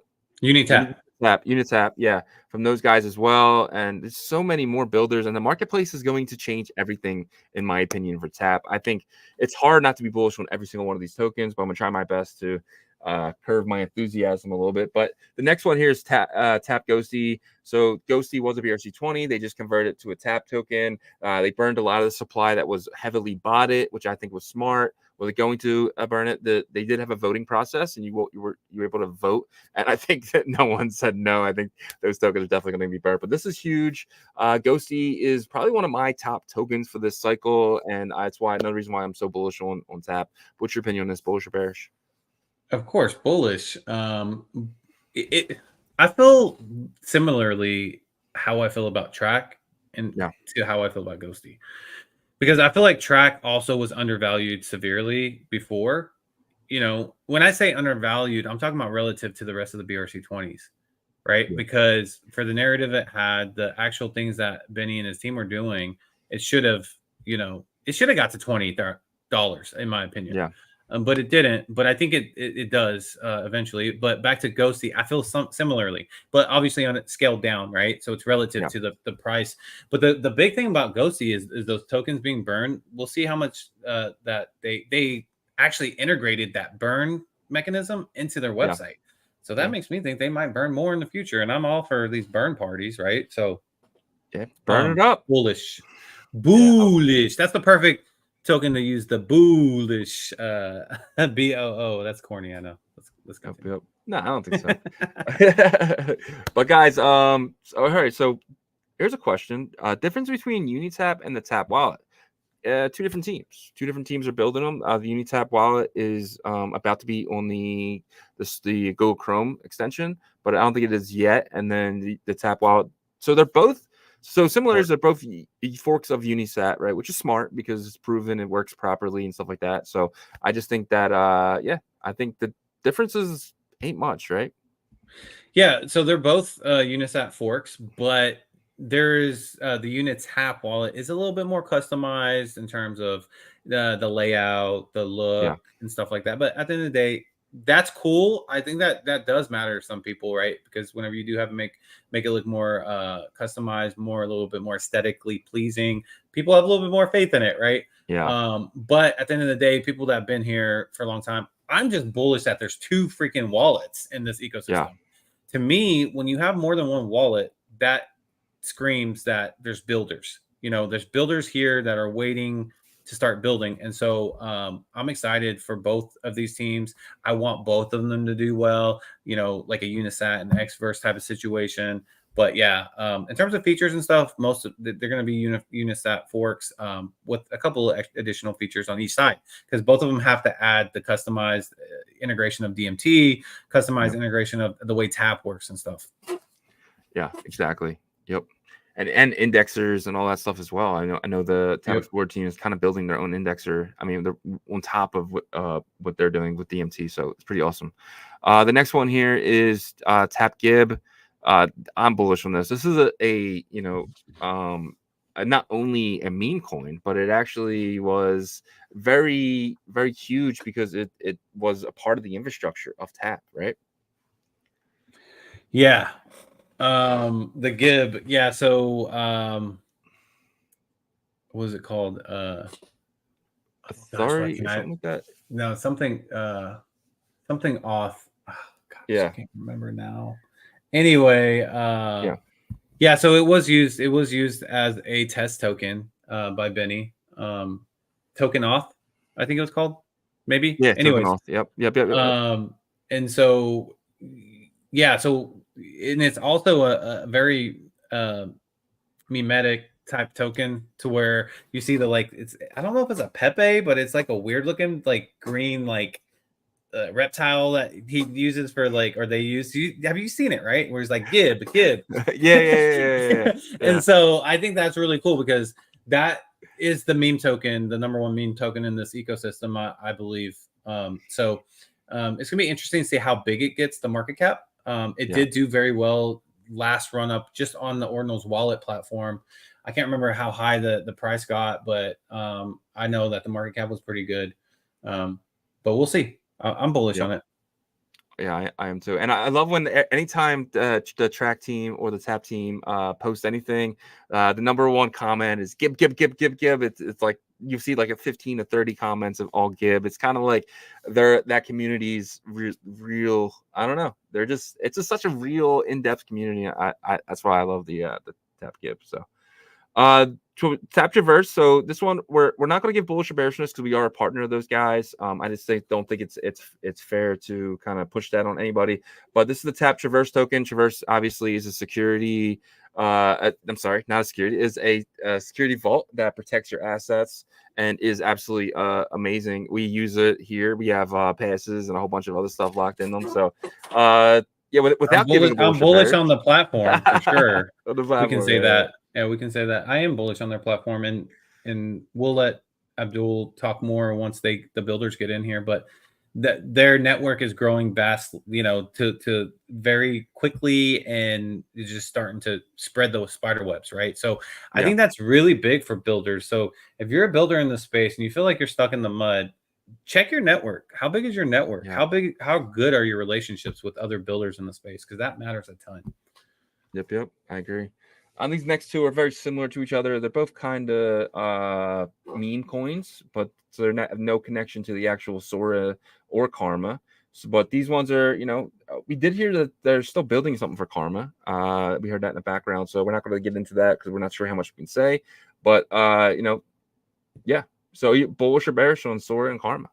Well, Sora's still over there. I believe the Sora token is still in the TAP ecosystem. I think that team probably has been in our space long enough to understand now like how it works. So I think they have opportunity. I'm not bullish on it. I'm not overly bearish, but I think that they can use their experience now to really further and build that community token out. So let's see what they have, because I do know that they've pivoted a couple times with their focus, and it's almost kind of like a trader that's like trying to catch the bottom or catch the top, right? And when you pivot out, we've seen a couple builders actually pivot out of TAP that I think might be like kicking themselves in the butt now. Multiple, and so because let's be honest, building has a lot to do with the success, but how you market your product, how you market your ecosystem has more to do with success in our industry than the technical side of things. And so TAP has found that like sweet spot of how they can market the TAP ecosystem and the projects here to where once we do go into that, September, October moment, maybe January, we don't know. We can't tell the future. We're not a magic 8-ball here, but they'll be ready because they got the marketing power push. And I think some people might have regretted their pivots earlier. I mean, let's be frank. I mean, it's Based, right? So Based was a launchpad there, and they could have been what Launchpunks is going to be. They had every opportunity. They were early. They were back there in September. There was a free mint, and they're definitely gonna regret it. And if I was them, I would definitely think about somehow joining back with the TAP ecosystem for sure. I mean, without a doubt, I just think that TAP is going to be one of the top protocols here. And they're probably going to regret not being a part of that, especially being how early they were. Yeah. I wasn't going to say any names, but I mean, the thing is, if you're in TAP, you know who it was, so yeah. But anyways, I think they got their own things going on right now, which I wish them success and all that stuff. But yeah, so other than that, Sora's obviously another one that kind of pivoted focus away a little bit, right? Or at least for the Karma token, I think they took it over to the Rune side. But that to me, if like you brought this up in one of our pre-show meetings before, was that if they would have just been a little bit more patient with the Karma token, it was like the perfect token to moon eventually, because it got airdropped to so many people that held, it's the largest holder count still probably, in that ecosystem. If they would have just held out a little bit and been patient a little bit, then that could have probably taken off, kind of like how maybe it's not as much as dog or not as much as pizza, but if you could get 50% of that, that's a win. I agree 100%. All right. Never really heard of Tap Eagle, Tap Bra. See, have you heard any of these? No, I think that's a lot of like DMT stuff that was like just practice minted out and all that stuff. So yeah. For sure. Can't wait to get to the next bunch of tokens and launchpad and stuff like that. So very excited for all that stuff. 100%. All right, we got over 2,000 people in here. New record for us, by the way. 2,000 people. We got some questions in here, so we'll get to some of these questions. For sure, let's do it. Let me pull some of these up. I'm just trying to go through to the early ones because the people that put the questions in early, I want to hit that on Danny right there. Sorry, guys. Bear with me for a second. I'll say it again. So guys, put your Twitter handles in the chat. I'm not seeing a lot of Twitter people from Twitter commenting. There's a lot of YouTube. So if you are having trouble for whatever reason, commenting on Twitter, definitely come over to YouTube and pop your Twitter handle in that way, because I'm not seeing a lot of Twitter handles being pushed in from Twitter itself. It's mainly all YouTube guys. Yeah, so definitely if you're having trouble getting your entry in, jump over to YouTube, pop it in that way. You do have like another, I want to say about 45 minutes. It's about another hour to kind of get into this thing. We're giving away a tap validator, guys. They're not even out yet. It will be a season 2 validator. So definitely put your Twitter handles in the chat. That is how we're going to add them to the wheel. And that is how we're going to spin it and see who wins. All right. I'm going to go through these questions now. I just highlighted a couple of them. Some of them are comments because I just want to shout out some of our amazing members or regulars that come into the show. There's so many usernames in here. First of all, Neil Meister's telling his secret here. He says he is Satoshi. I am Satoshi. Shh. And then Pelpa has the first question, and he's asking, is Ton the coin of Telegram? And yes, sir, it is. Yeah. Right?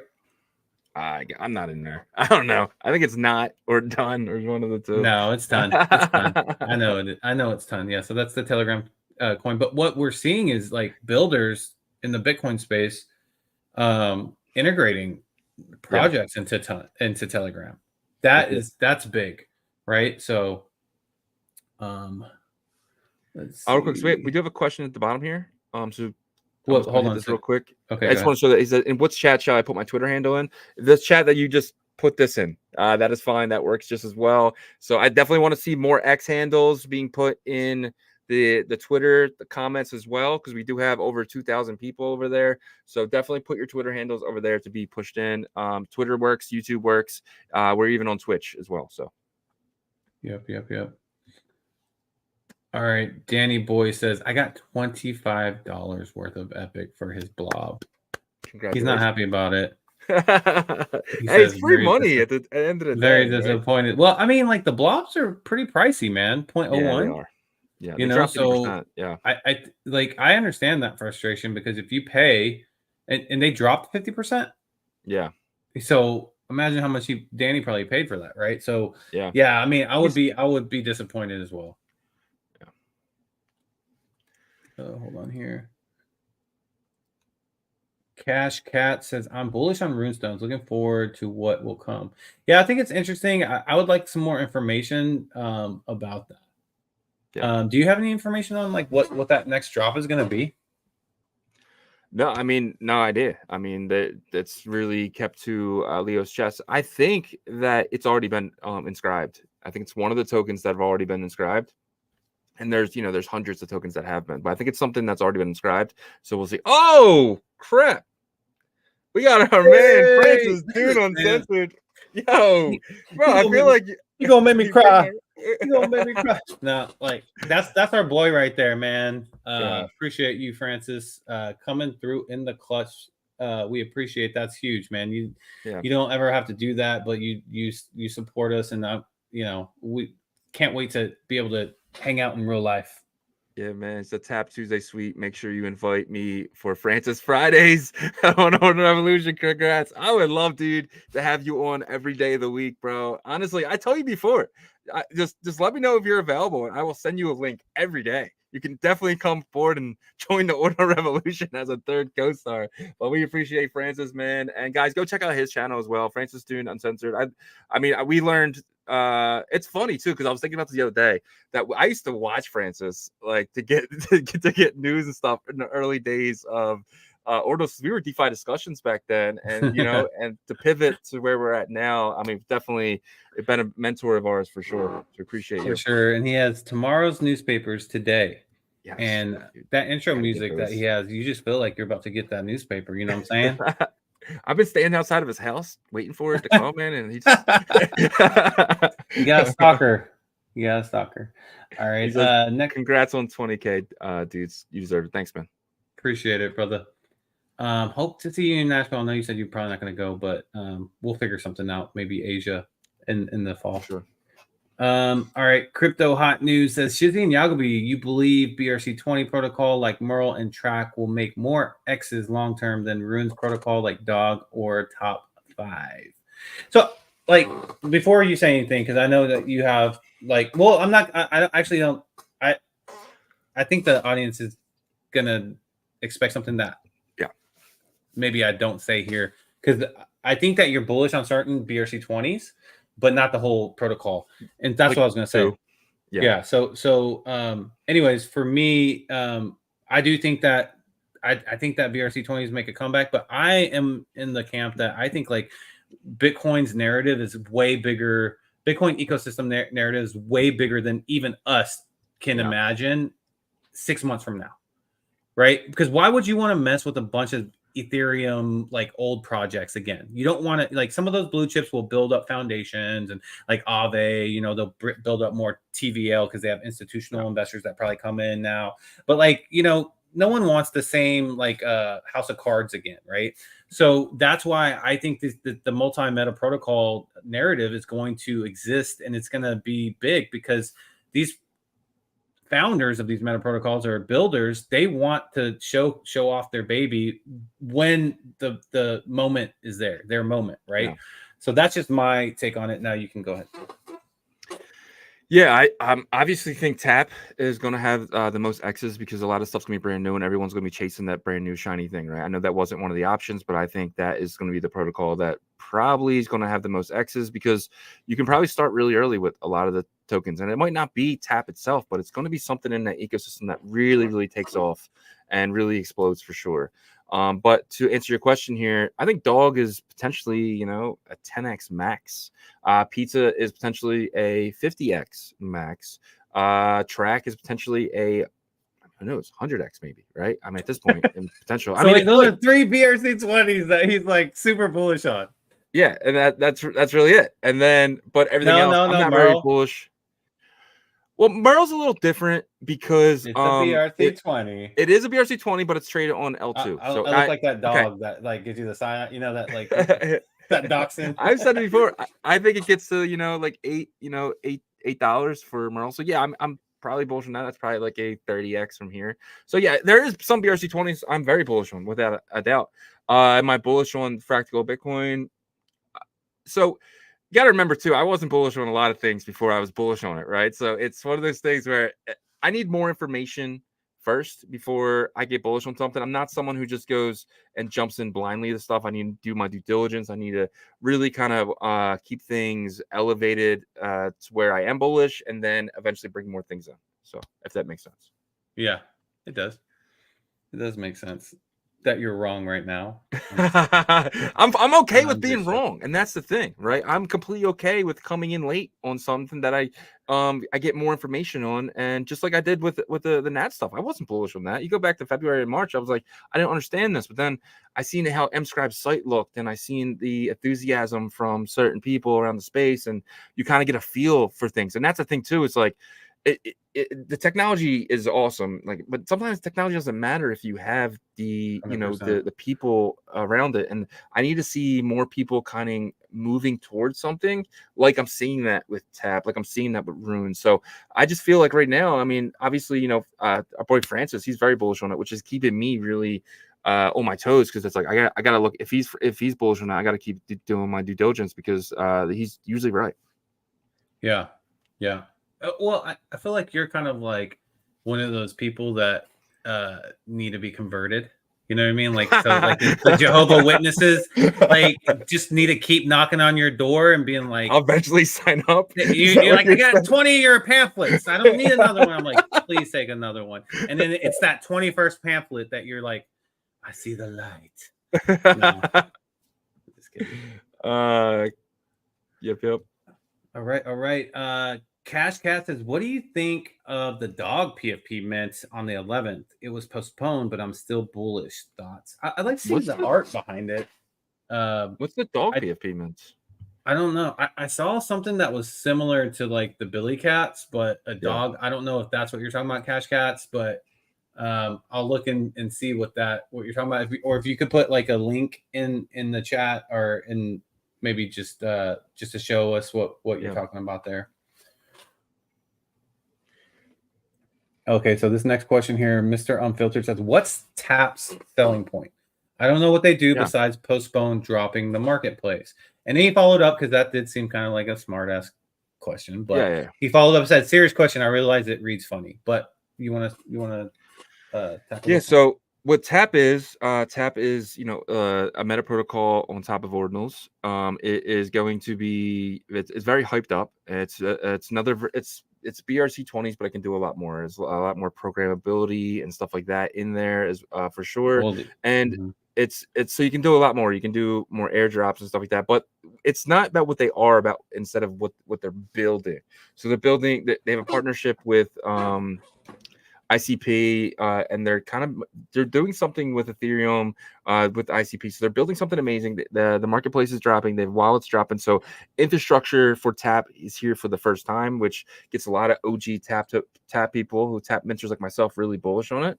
And there's a lot of cool projects coming, and it's never ever really about like the protocol itself, but instead about who's building on it. So you have all these chains that are just dropping every single day, chain, but it'll never be about the chain. It'll always be about the DApp, and I don't think people really understand that. So it's just about the people that are building on Tap, and Benny is one of them, right? So Benny, obviously, he built the Tap protocol, and then he's building stuff in there. So I'm never bullish on a project. I'm more bullish on the people that are building and the projects that are building. Yeah. And one thing I'll say about postponing the marketplace, yes, they did say that they were shooting for the end of June to release that. But you have to understand that, like, almost every builder pushed back their release that was aimed for the end of June because of market conditions. And I know that you guys don't want to hear this, but it's the reality of our space. And you have to imagine how many hours these builders are putting into what they're building. And for them to release a product as big as the Tap marketplace, man, those market conditions have to be at least favorable, right? Yeah. And they just weren't at the end of June. No matter what, like, I could say that about multiple, even some of our partners that, like, are great builders. And it just wasn't the right time. And so I understand that. And yes, believe me, I'm the one that screams from the top of the mountaintops. I want to see something. I want to play with something. I want to do something. But I'm also a digital marketer at heart. Before I did it for over 10 years before I came here. So marketing matters, and releasing at the right time matters. So, I feel your frustration, Mr. Unfiltered, with the marketplace, but it will come. We've seen some really good screenshots, and we've seen some communication within the Tap and Track Builders Telegram. So it's coming. But it's not the time. Someone asked me yesterday about BitSmiley, and I was just like, it's not the time for that. If something comes, it's just going to be a dump zone. Like if the marketplace drops today, it's just going to be people listing lower and lower and lower, and it's not fair to those projects. I think Tap is doing an amazing job, and I think when they choose the time for the launch, and they said it will definitely happen this summer, which I think is really smart, because I feel like the next maybe month or so might be a little bit boring, but it could get really exciting in August, and I think they're smart for that for sure. Yeah. 100%. So hopefully that answers your question. A couple other things. I know they're working on their Tap promises, which is just kind of like from a traditional developer standpoint, computer developer, programmer. They're introducing like a logic type of mechanism into their protocol, as well as airdropping. Airdropping it's the cheapest option within meta protocols on Bitcoin right now. So those are two features there, but Neo Meister, one last one. He says, Ghostface Killer seems committed to the space and his rune token. Is he someone that you guys would consider interviewing? I mean, yeah, of course. I mean, if he wants to come on, Ghostface. I know, dude. Like Wu-Tang. I mean, yeah, of course. Reach out to him. Let us know if he's interested. You want to get that connection going? We definitely would love to have him on the show. So yep. Appreciate that. All right, go ahead. It's looking like we have Foxy below, so I think that's a really good place to start with Tap Tuesday, guys. If you guys don't know, every Tuesday now at around 12:30, we're going to be kind of talking to a lot of tap builders and a lot of people around the tap ecosystem. It's going to be fun. It's going to be something new that we're doing, and we just think it's a perfect time, especially here in July with the launch of the marketplace coming. And we're going to talk to a bunch of builders. We have Foxy down below, so we're probably going to start with them. But real quick, we are giving away a free tap validator. So all you need to do is put your Twitter handle in the comments. Get as many Twitter handles in there as possible, and then at the end of the show, we're going to do the giveaway. We're going to spin the wheel and do the giveaway for sure. So yeah, definitely put your Twitter handle in there, so that'll get you guys started. We are going to put a limit on that, probably around, we would say like 1:30, where we stop taking entries. 1:30. Yeah, I think 1:30 is fair, because we'll probably still be through some of these questions with the builders and stuff, because we got a big lineup today, I think, guys. But yeah, so 1:30 is fair. So 1:30 is gonna be the cutoff, guys. If you don't have your Twitter username in the chat, sorry, but you've been forewarned. All right, it just hit 12:30. We're officially in the Tap Tuesday. Let's get it. We have 2,278 people watching. So builders, don't be too scared. There's a lot of people that are building right now. So let's bring up Foxy first and say they entered here. We have Aaron here. Aaron, welcome to Ordinal Revolution. Hey guys, thank you for having us. How's everyone? Good, man. How are you doing? We're doing great. We're doing great. Building a lot. Awesome. Awesome. Yeah, everybody's excited with this, new segment that we're adding into our Tuesday lineup, or, live stream. And we're excited about it too, because there's so much happening within the tap ecosystem. But could you kick us off and just let the audience know, what has Foxy been doing? You guys obviously been building a video game that was awesome. I was able to play the beta. We're ready to get our clans going up against each other. But if you could update the audience on what Foxy's doing, what you guys have built already, and what's to come. Yeah, absolutely. So we have an exciting metaverse game that we've been developing, guys, for the last more than a year or so now. It's based on bitmap. If you do not have a bitmap, you can still play the game. If you have a bitmap, you have more benefits. The game has come along extremely well. If maybe you guys tried it out maybe a few weeks ago, we've had some pretty big improvements in the last few weeks. Actually, we have an amazing product also that we're going to be launching. It's called I remember a year ago or so that we spoke about a Bitminer, right? We're actually finally implementing this. It's going to be a DMT UNet miner. So you're actually going to be able to mine tap tokens and other resources as well. So partners that we've partnered up with that are in the tap ecosystem, we have tokens, and if you have a miner, you're actually going to be getting these tokens and other resources also that you can actually exchange to build inside of your own little world. Some pretty amazing, cool stuff is coming along. So, yeah. Hey, Kimmy, I see Kimmy's here. Hi. Do you hear me? Good. Yes. Our boy Kimmy, what's going on? I just exited the sea. Yeah, Gotcha. enjoying the holidays. Awesome. That's cool. Real quick, Aaron, I want to ask you about the miners, because that's really exciting. You did bring that idea up way back. I want to say even 6 months back. Could you explain a little bit further on what the idea is behind this? Like, is it within the game to where you go to a miner? Do you have to do anything, or is that something you guys are still trying to get together? Yeah, you do have to claim it once a day. If you do not, then your rewards are going to be reduced. But if you log in once a day and you claim it, you have to activate the miner. It is an in-game asset. It is going to be completely different. It depends, on the block that it's going to be minted on. But it's, no one's going to have an identical one. So you could have a common one, or you could have an extremely rare one, etc. Yeah. It's pretty awesome. You have to go on. You do have to log on. It's going to show you a whole bunch of stats. If you want to check it out right now, we do have a demo that we're going to be presenting here to you guys, a little video clip of it. And it's actually in the game right now, too, if you want to check it out, mybitverse.com. Awesome. We have a question from Can I join real quick about mining mechanisms? So it depends on a few different things. Power of the miner, or let's say rarity, the current block data for each block every 10 minutes determine also how much tokens will be mined that day. Miners, Is he freezing? and yeah. that's pretty much it. I think one more thing, but yeah.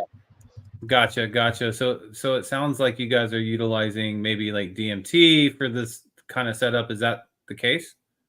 Yes, we are utilizing DMT unit and the blockchain data, integrating the blockchain data to mine these resources to the metaverse using this Bitminer. It can be a tap token. It can be our accessories like Bitpets. It can be anything. That's awesome. That is awesome. I love this. I know you guys have been working on this game for a while, and so that actually brings a question to you, Wade. And you're obviously the CTO, I believe. And so, could you talk a little bit about how the integration with the Tap ecosystem has been? Do you feel like it's been a smooth integration? And what are you most excited about it? Yeah, it's been a smooth integration with the Tap. Like we really wanted to do everything on layer one. So with the Tap protocol, it's the way for us to do everything correctly in layer one, utilizing the promises function and authority, all those stuffs on Tap protocol. It's really easy to use with all the documentations and all. Awesome. Yeah. Awesome. And so with the game, someone was asking in our audience, is the beta public now? Can anybody play, or are you guys still limiting that to certain groups? It is limited now. It is gated. We have been sending it to individuals to test it out. So next rollout, it will be for the Bitbot holders and OG Pass holders. Gotcha. Oh, we love that. Yeah, Is that so? The Foxy OG pass holders. Yeah. So when is that rollout supposed to happen? We are pushing it to be as fast as possible. Gotcha. Okay. Yeah, man. So like in the game and stuff like that. So can you guys give a quick, for people that don't know, what is the game about? Like what actually is the game?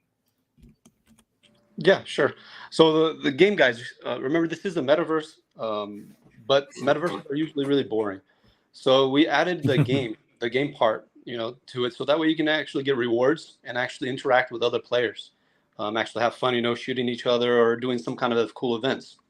So the gameplay itself, you'll have multiplayer. You can team up with other people. You can actually do clan wars. So, for example, if you have a project X, you can actually fight against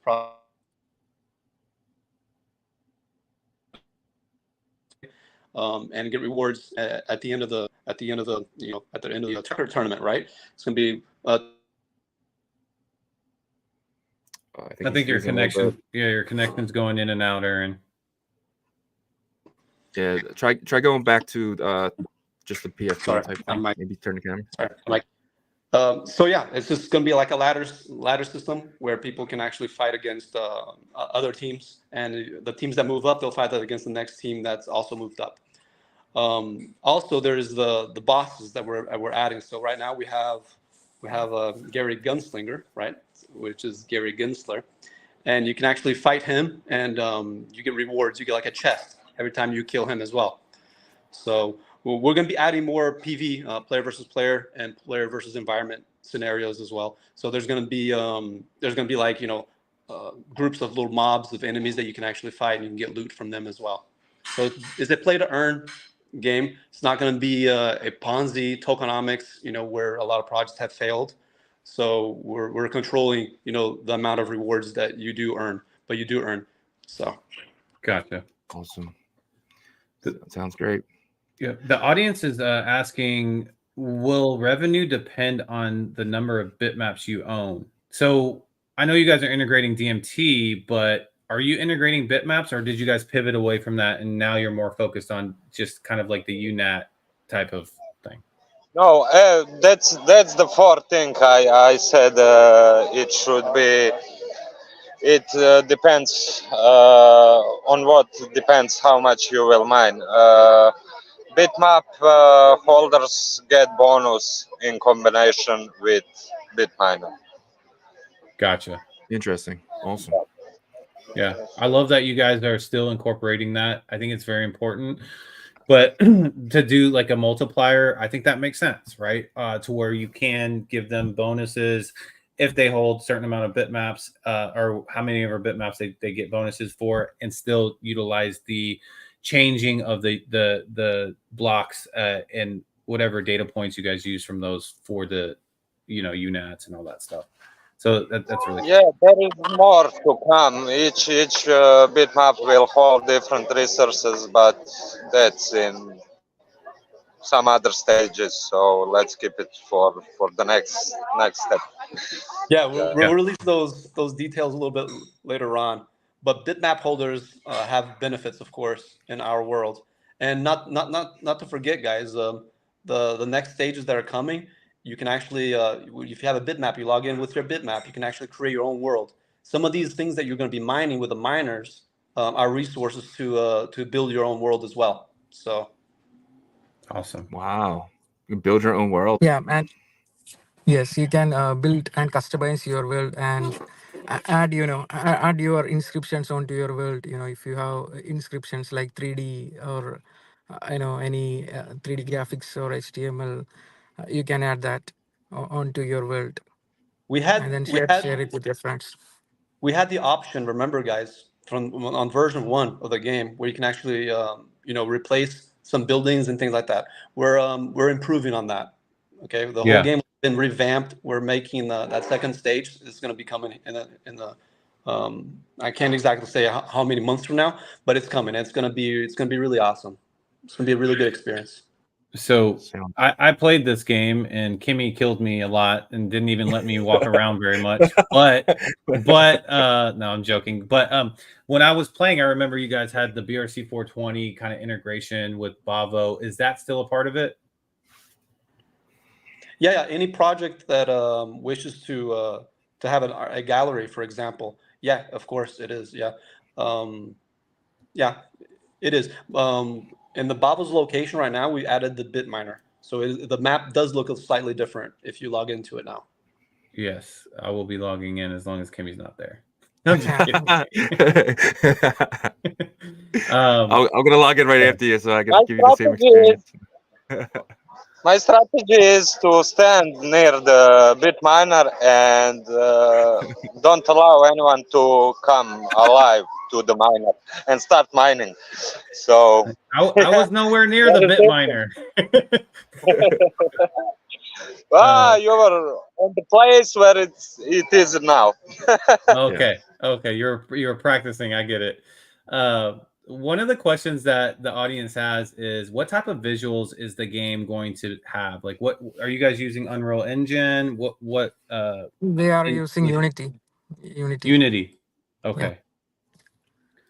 And we are So, testing on Unity 6, because Unity 6 is supporting web GPU. Like, instead of WebGL, they are terming it as web GPU for, high performance on mobile devices through browser. yeah.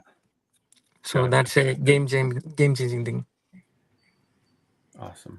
And remember, if you guys have a BitBot, you log into the game, it'll automatically detect it. If you connect it through your wallet, and you'll actually be able to use the BitBot in the game. If you do not, then you do not. You can still play the game. You just won't have the BitBot. The BitBot helps you by attacking and doing some extra damage. Yeah. Yeah, I you want noticed that this, like, little BitBot. guy. Yeah, little You guy want that behind you the whole BitBot because time. that BitBot is has a flamethrower, and it didn't help me much because I was getting used to it, trying to get better. But I could see it definitely assisting in the future. And it'd be cool if you guys add other characters as well, like in the future for kind of sidekicks. That'd be really cool. Yeah, we'll definitely be doing that. We'll probably do that in the DMT as well or something in the future. Awesome. Yeah, man. Sounds great. Okay.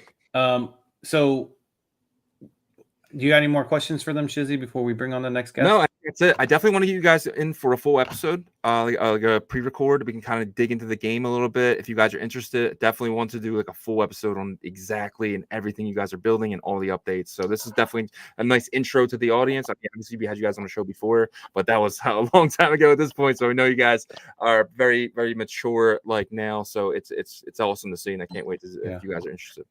Oh, absolutely. We love it. Absolutely, we will. Yeah. We've always had a great time with you guys. We respect you guys. We love what you guys do. So thank you. We appreciate it, man. Awesome. Well, hang down for us if you don't mind. I know if one of you or two of you can, that'd be great. Or if the entire team can, that'd be great, because we want to give you guys the stage one last time before we go, and there might be some questions for y'all. So just hang down. We're gonna bring you down for now. Sure. All right, you guys. All All right. So before we bring up the next guest here, which I'm very excited for, we're gonna have Launch Punks next. Guys, if you guys don't know, we're giving away a tap validator. We're giving the deadline will be about an hour from now. Put your Twitter handle in the comments. I'm going to be taking all your Twitter handles and adding them to a wheel. I'm going to be spinning it, and you guys will win a round 2 track validator. These things are going to be coveted, so you're going to definitely at least have a chance to win. We have 2,483 people in here right now. Appreciate every single one of you guys. If you're new, please hit the like. Please hit the subscribe for us. And if you're on Twitter, please share this as well. Get this to as many people as possible. Let's showcase these tap builders, because they're working their ass off, guys. Yes. All right. So without further ado, let's bring up Mark from Launch Punks. This is a project that you guys probably haven't heard too much about, but their name is definitely getting out there, because I'll tell you what, man, I was blown away when I saw the site. But welcome to Ordinal Revolution, Mark.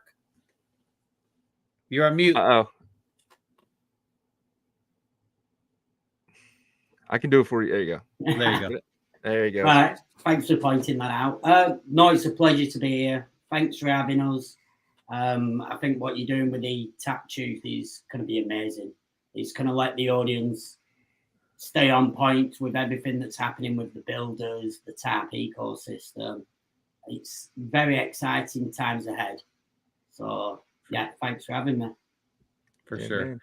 So, Tap gave us our biggest audience ever. We just hit 2,500, which is a new record for us. So don't get scared. Just 2,500 eyes on you right now. They're all judging you, because it's all a bunch of these guys on Twitter judging people. No, I'm just kidding. But could you explain for us what is Launch Punks and everything you guys are building?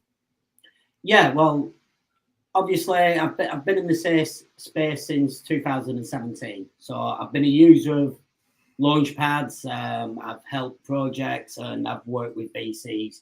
And one of the things that we identified, that a lot of the users of the Launchpads think it's unfair on the way that distribution is allocated.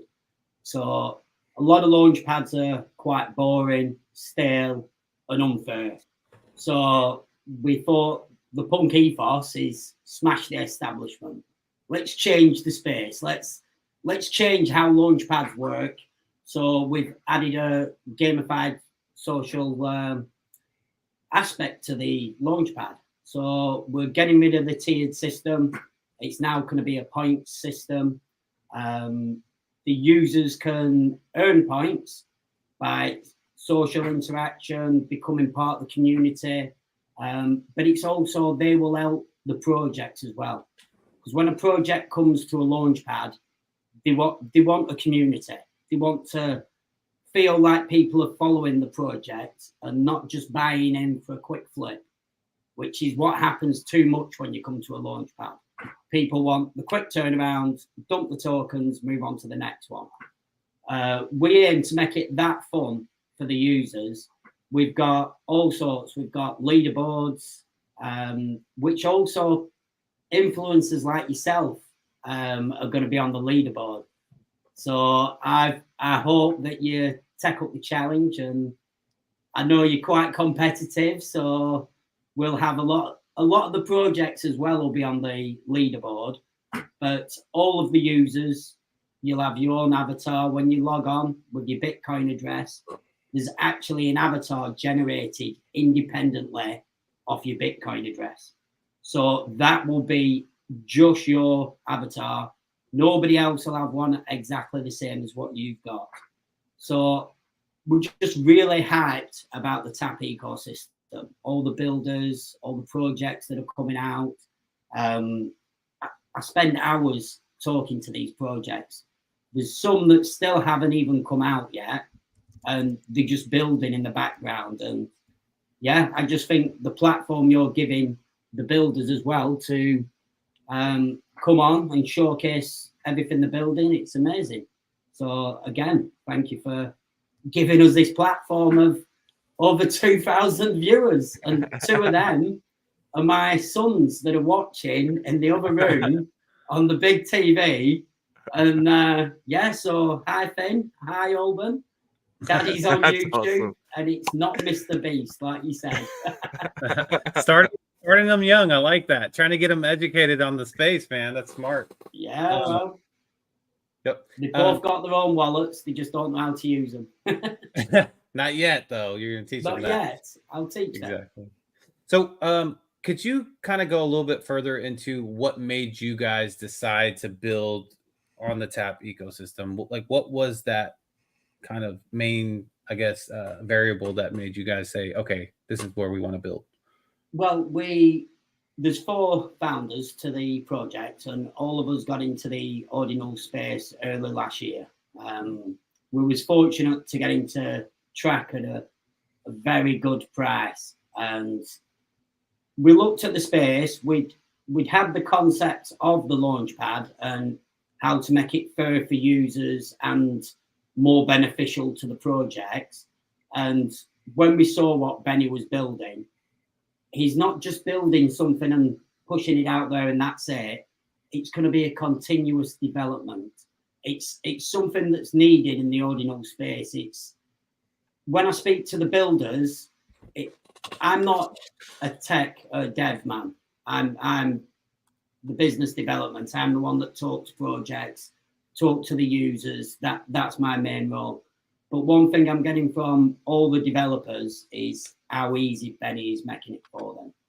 So, and he listens to the developers as well. So if there's a feature developers want implementing, he's already thought about it. So he's always one step ahead of us all. And I just think what him and the team are building is amazing. The exposure they've got, you know, they're going to open the doors for the rest of us on the big exchanges, the integration on the big exchanges.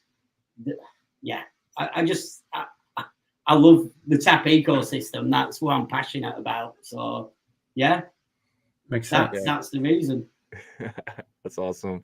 So being a launchpad, you guys are probably getting reached out to by a lot of people, right? I'm sure a lot of people in your DMs and a lot of people are kind of getting to you guys through other people. What kind of projects can we be expecting? Obviously, you don't got to give anything away, but I'm just curious what kind of projects we may see being launched by Launchpunks.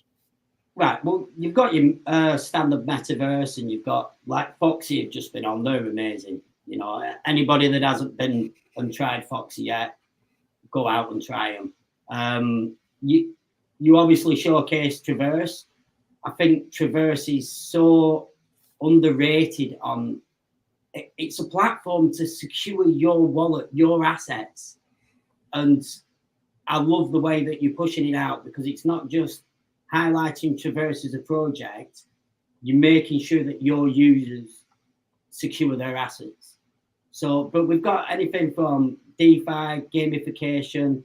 You've seen the wallets, you've seen the marketplaces, AI as well. I've got a project that's going to be doing some AI, so we're in talks with them. Yeah. Love that. Let's go. Yeah, I'm a big fan of AI. That's because it just makes my job easier, because the computer does the work for you.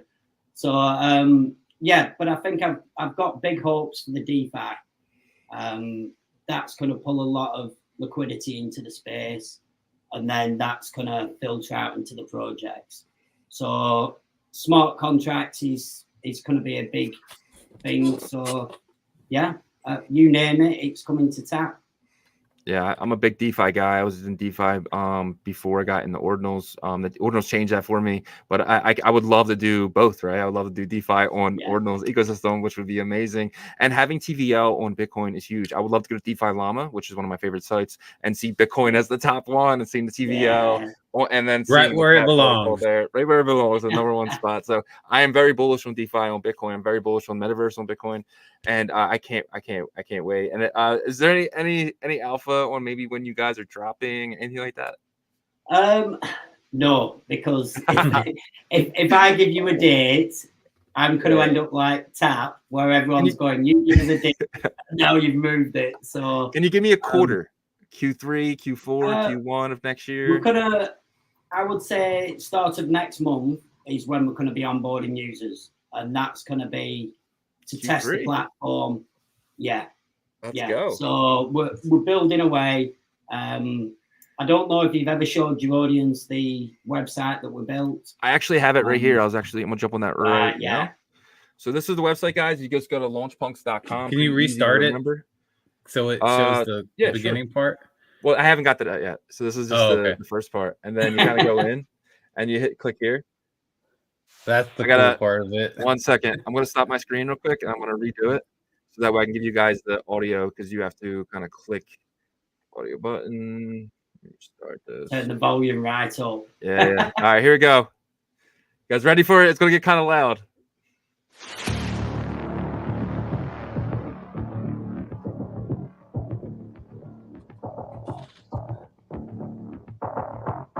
I love this. So cool.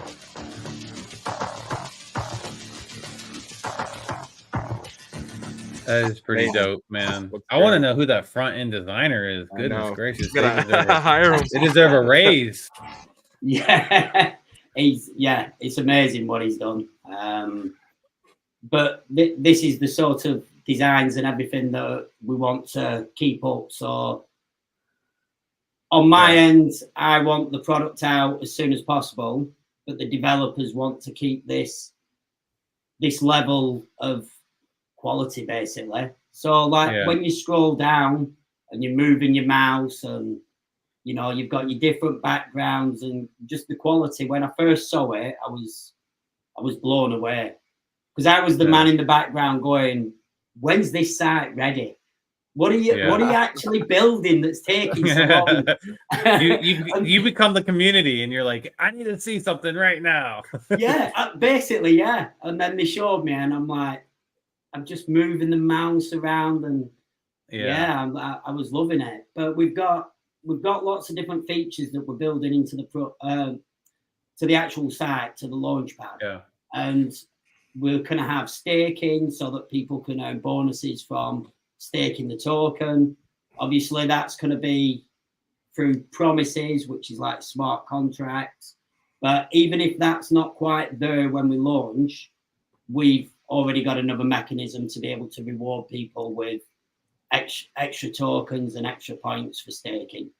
So we've got a lot coming. So I think that's the biggest thing is like, we'll see Bitcoin's TVL and ecosystem TVL on DeFi Llama in the top once these meta protocols get their staking systems down, because that's even before like the harder like DeFi mechanisms, you know, because like staking is the first level, right? Once you get staking down, then you can report value that's being stored on Bitcoin's layer, right?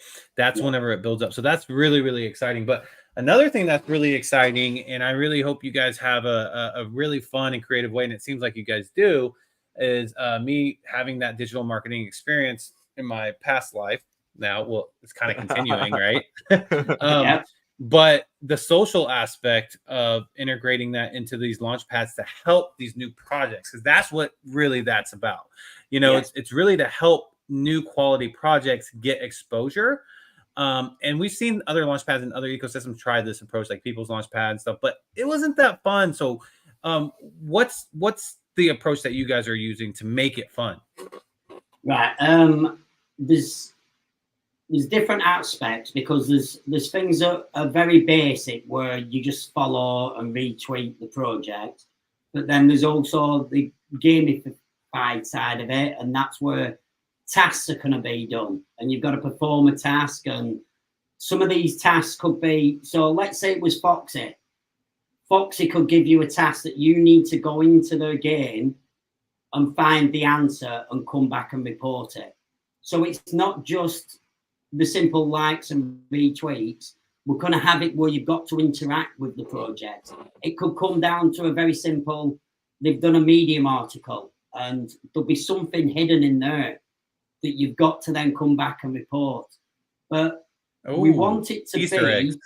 Yeah, so that sort of thing. And each project will bring its own perspective on what it wants its community to interact with.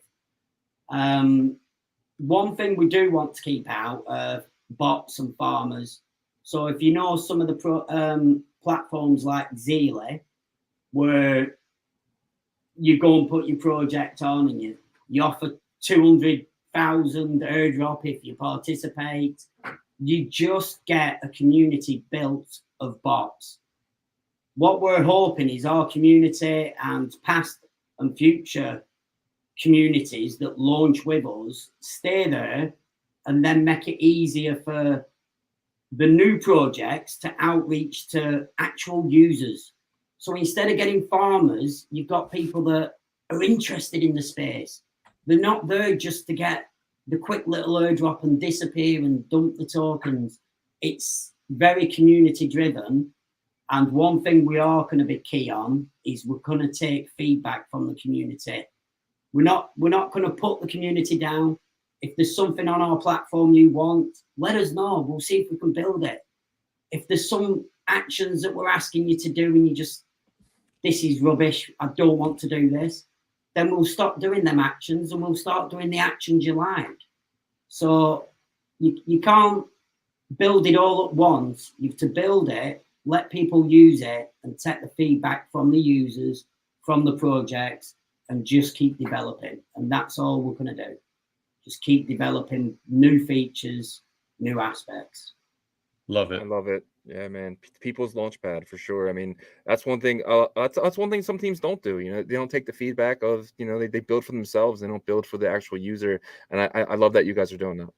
Yeah. Yeah. One thing I will say as well is we're working more on a point system. So when you're going away and liking and retweeting and interacting with the new project, and we're also going to do it so you still interact with the projects that have launched. They have a new update. You can go and interact with that. If somebody comes onto our platform and has a lot of money, which is what normally happens with launch pads, they buy and stake the token. If you've got a small user who has only got a small budget, they're down here. But what you find is the whale doesn't have the time to retweet, to interact. They just throw money around and get what they want. They always have, they always will. The little guy can interact. The more he interacts with the projects, with our community, his points will go up. And if that whale just come and dumps his money and disappears, the little guy's going to catch him up. And there's no tiered system. It's all a lottery on your points. So we work out the scale. I can't give away the exact formula because Rob, our guy, would kill me because it's took him so long to work out. But we're just making it so that everybody has a fair chance. And that's the weighted lottery. And anybody that has staked any amount of tokens has got a chance for that one. Then we've got a free lottery, which is intended for the new users who haven't had time to get any points. And there'll always be a small allocation that's in there. So if you've just turned up that week following the new project, you've still got a chance to win. And we're still going to take feedback from the community. We're going to evaluate the numbers and who's winning and is it fair. Just make it fair. Everyone deserves a fair chance. It's crypto. We're not the banking industry. We're meant to be fair. I agree. Exactly. That's awesome. I love it. I love it. And you know, whenever ecosystems really start to get going, the launch pads are the ones that are in the spotlight. So you guys are going to have a lot of attention, I believe, because you guys are going to be the ones introducing these projects. And November, in December, in January, in the spring, right? So we're excited for you guys. Yeah, I think you did a great job today explaining to our audience what you guys are about. I think they're impressed. I'm impressed, and I've already seen the site before, so I'm impressed again. But Shizzy, you got any last questions I for Mark? definitely just to kind of say what I said about Foxy. I would love to get you guys on for a full episode. You and like maybe as some more members of the Rob? team, and really kind of dig into exactly what you guys are building and everything. But I want to do that when you guys are ready. So you guys let us know when you're ready. We'll do a pre-record. We'll kind of dig into the site and everything that you guys are building, and maybe potential give us some alpha in that as well, because we love alpha on the show for sure. Yeah, well, that whenever you're ready. If we can come on with some sort of visual demonstration, because everybody, you can say as many words as you want, but the image says 1,000 words. So definitely want to come back on. We'll bring the team on, and we said we'll always give you the alpha, so we will. Yes, sir. Yes, sir. Thank you so All right, much, Mark. We're gonna go ahead and let you go. We appreciate you, and we will talk soon. Yep. Thank you very much for your time. Talk soon. You too. Thank you. Yeah, man. Oh, all right, guys. great. So we're getting close to it now. So we want you guys to put your Twitter handles in. I'm not going to keep saying it over and over. So time is running out. I'm already started taking some names and getting them on the wheel. So put your Twitter handles in there. I'm only going to give them like 20 more minutes at this point. As soon as we're done with Ghosty, we're just going to spin this thing. But we do have Abdul here. Should we just bring him up and let him kind of hang out with us with Ghosty? Yeah, we can do that. All right, Abdul, buddy, what's up, man? What's up, guys? How are you? Always good to see you. What's up? So we're not going to get diverse too much because obviously we're going to have you on tomorrow. But what do you think about the builders so far? Awesome. Impressive. I mean, this is, you guys mentioned, I think this is the largest viewer count you've had in a while, at least for like the live spaces. No, it's ever 2,700. It's huge. No, it's impressive. Honestly, like having the Tap Tuesdays now is a really solid move. There's a lot of builders on tap. Today, actually, shout out to Unitap as well. They have their, they have their OG pass that's minting today, and there's just a lot of builders, a lot of community members here. So it's impressive to see. Yeah, for sure, man. The Tap community for sure showed up today, and I know they're all like antsy to see who's gonna win that validator. That's gonna be huge. But yeah, man. This is definitely coming together very well, and like Shizzy said, we're going to have you on tomorrow again. But yeah, if you don't mind kind of hanging out up here with us as we bring Ghosty up, that'd be cool. Yeah. Feel free to ask any question that you would like to. You're definitely here as a co-host, so if you don't mind. I appreciate you guys. Thank you so much. All right, let's bring them up, man. Let's bring up Ghosty. I'm having trouble bringing Taxman up. I'm not really sure what that situation is, but so sorry about that, Taxman. It just says the device not connected. But let's get right into it, man. What's up, Ghosty? Hi. All good. How are you doing, guys? Good. Welcome back. I remember the first time we had you on was, I want to say it was October. Yeah, I cannot remember even. It was a long time ago. A lot has happened since then, though. You guys have grown a lot. So insane. Yeah. So could you kind of give the audience basically just a quick refresher, because most of these guys are crazy tap people, so they know what you do, but just a little refresher on what Ghosty does and what you guys have been building. Okay. So basically, Ghosty Cash is a multi-chain swap, so you can basically bridge and swap between multiple different currencies, blockchains. So from Solana to BTC, or from BTC to Ethereum, or whatever. Also to Ordinals directly, or Merlin, or Runes. So you can freely choose what you want to do. And also we have our Ghosty mode implemented, which loses, so to say, under the line the trace. So people can be freely move their cryptos from wallet to wallet without the need or about thinking about people who can maybe track them. So this is but it's compliant, so it's not Tornado Cash. This is very important to say here. And this is Ghosty.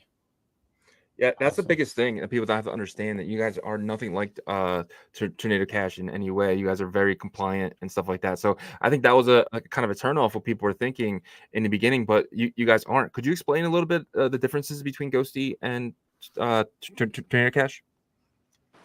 Tornado Cash, as you guys know, is a mixer. So you send to a wallet, for example, 1 ETH. Everyone, like 100 people sending each 1 ETH to a smart contract, and the smart contract interacts first, or starts interacting first after it collected like 100 Ethereum, and mixes it. So it means it sends then to another wallet, and so on. So the trace is lost here, So nobody really knows from whom are these Ethereum coming, But Gotcha. and Ghosty doesn't do this like this. So we are not mixing coins, we are not mixing funds or whatever.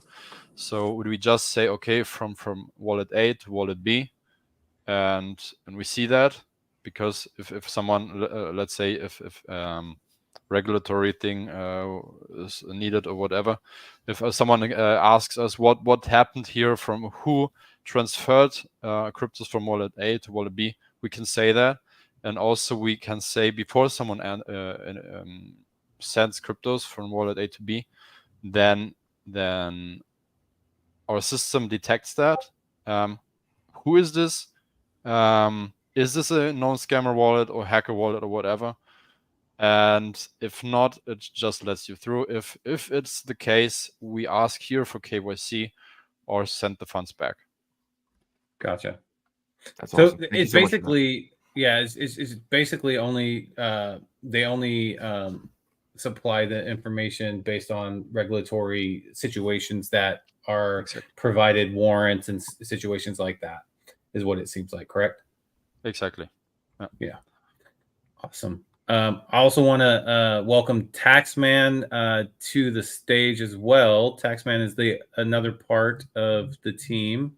Are you there, Taxman? Good afternoon, everybody. How's it going? Good. How are you? I'm good. How are you guys? Good. Could you guys describe maybe your roles for Ghosty? What exactly you guys do? Yeah, sure. So Adrian, you take it. Let you have it. Okay.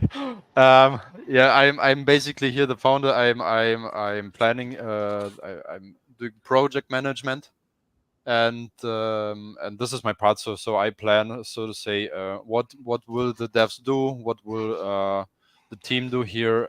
What's the next step? And Taxman, your turn. I'm mainly more the BD guy.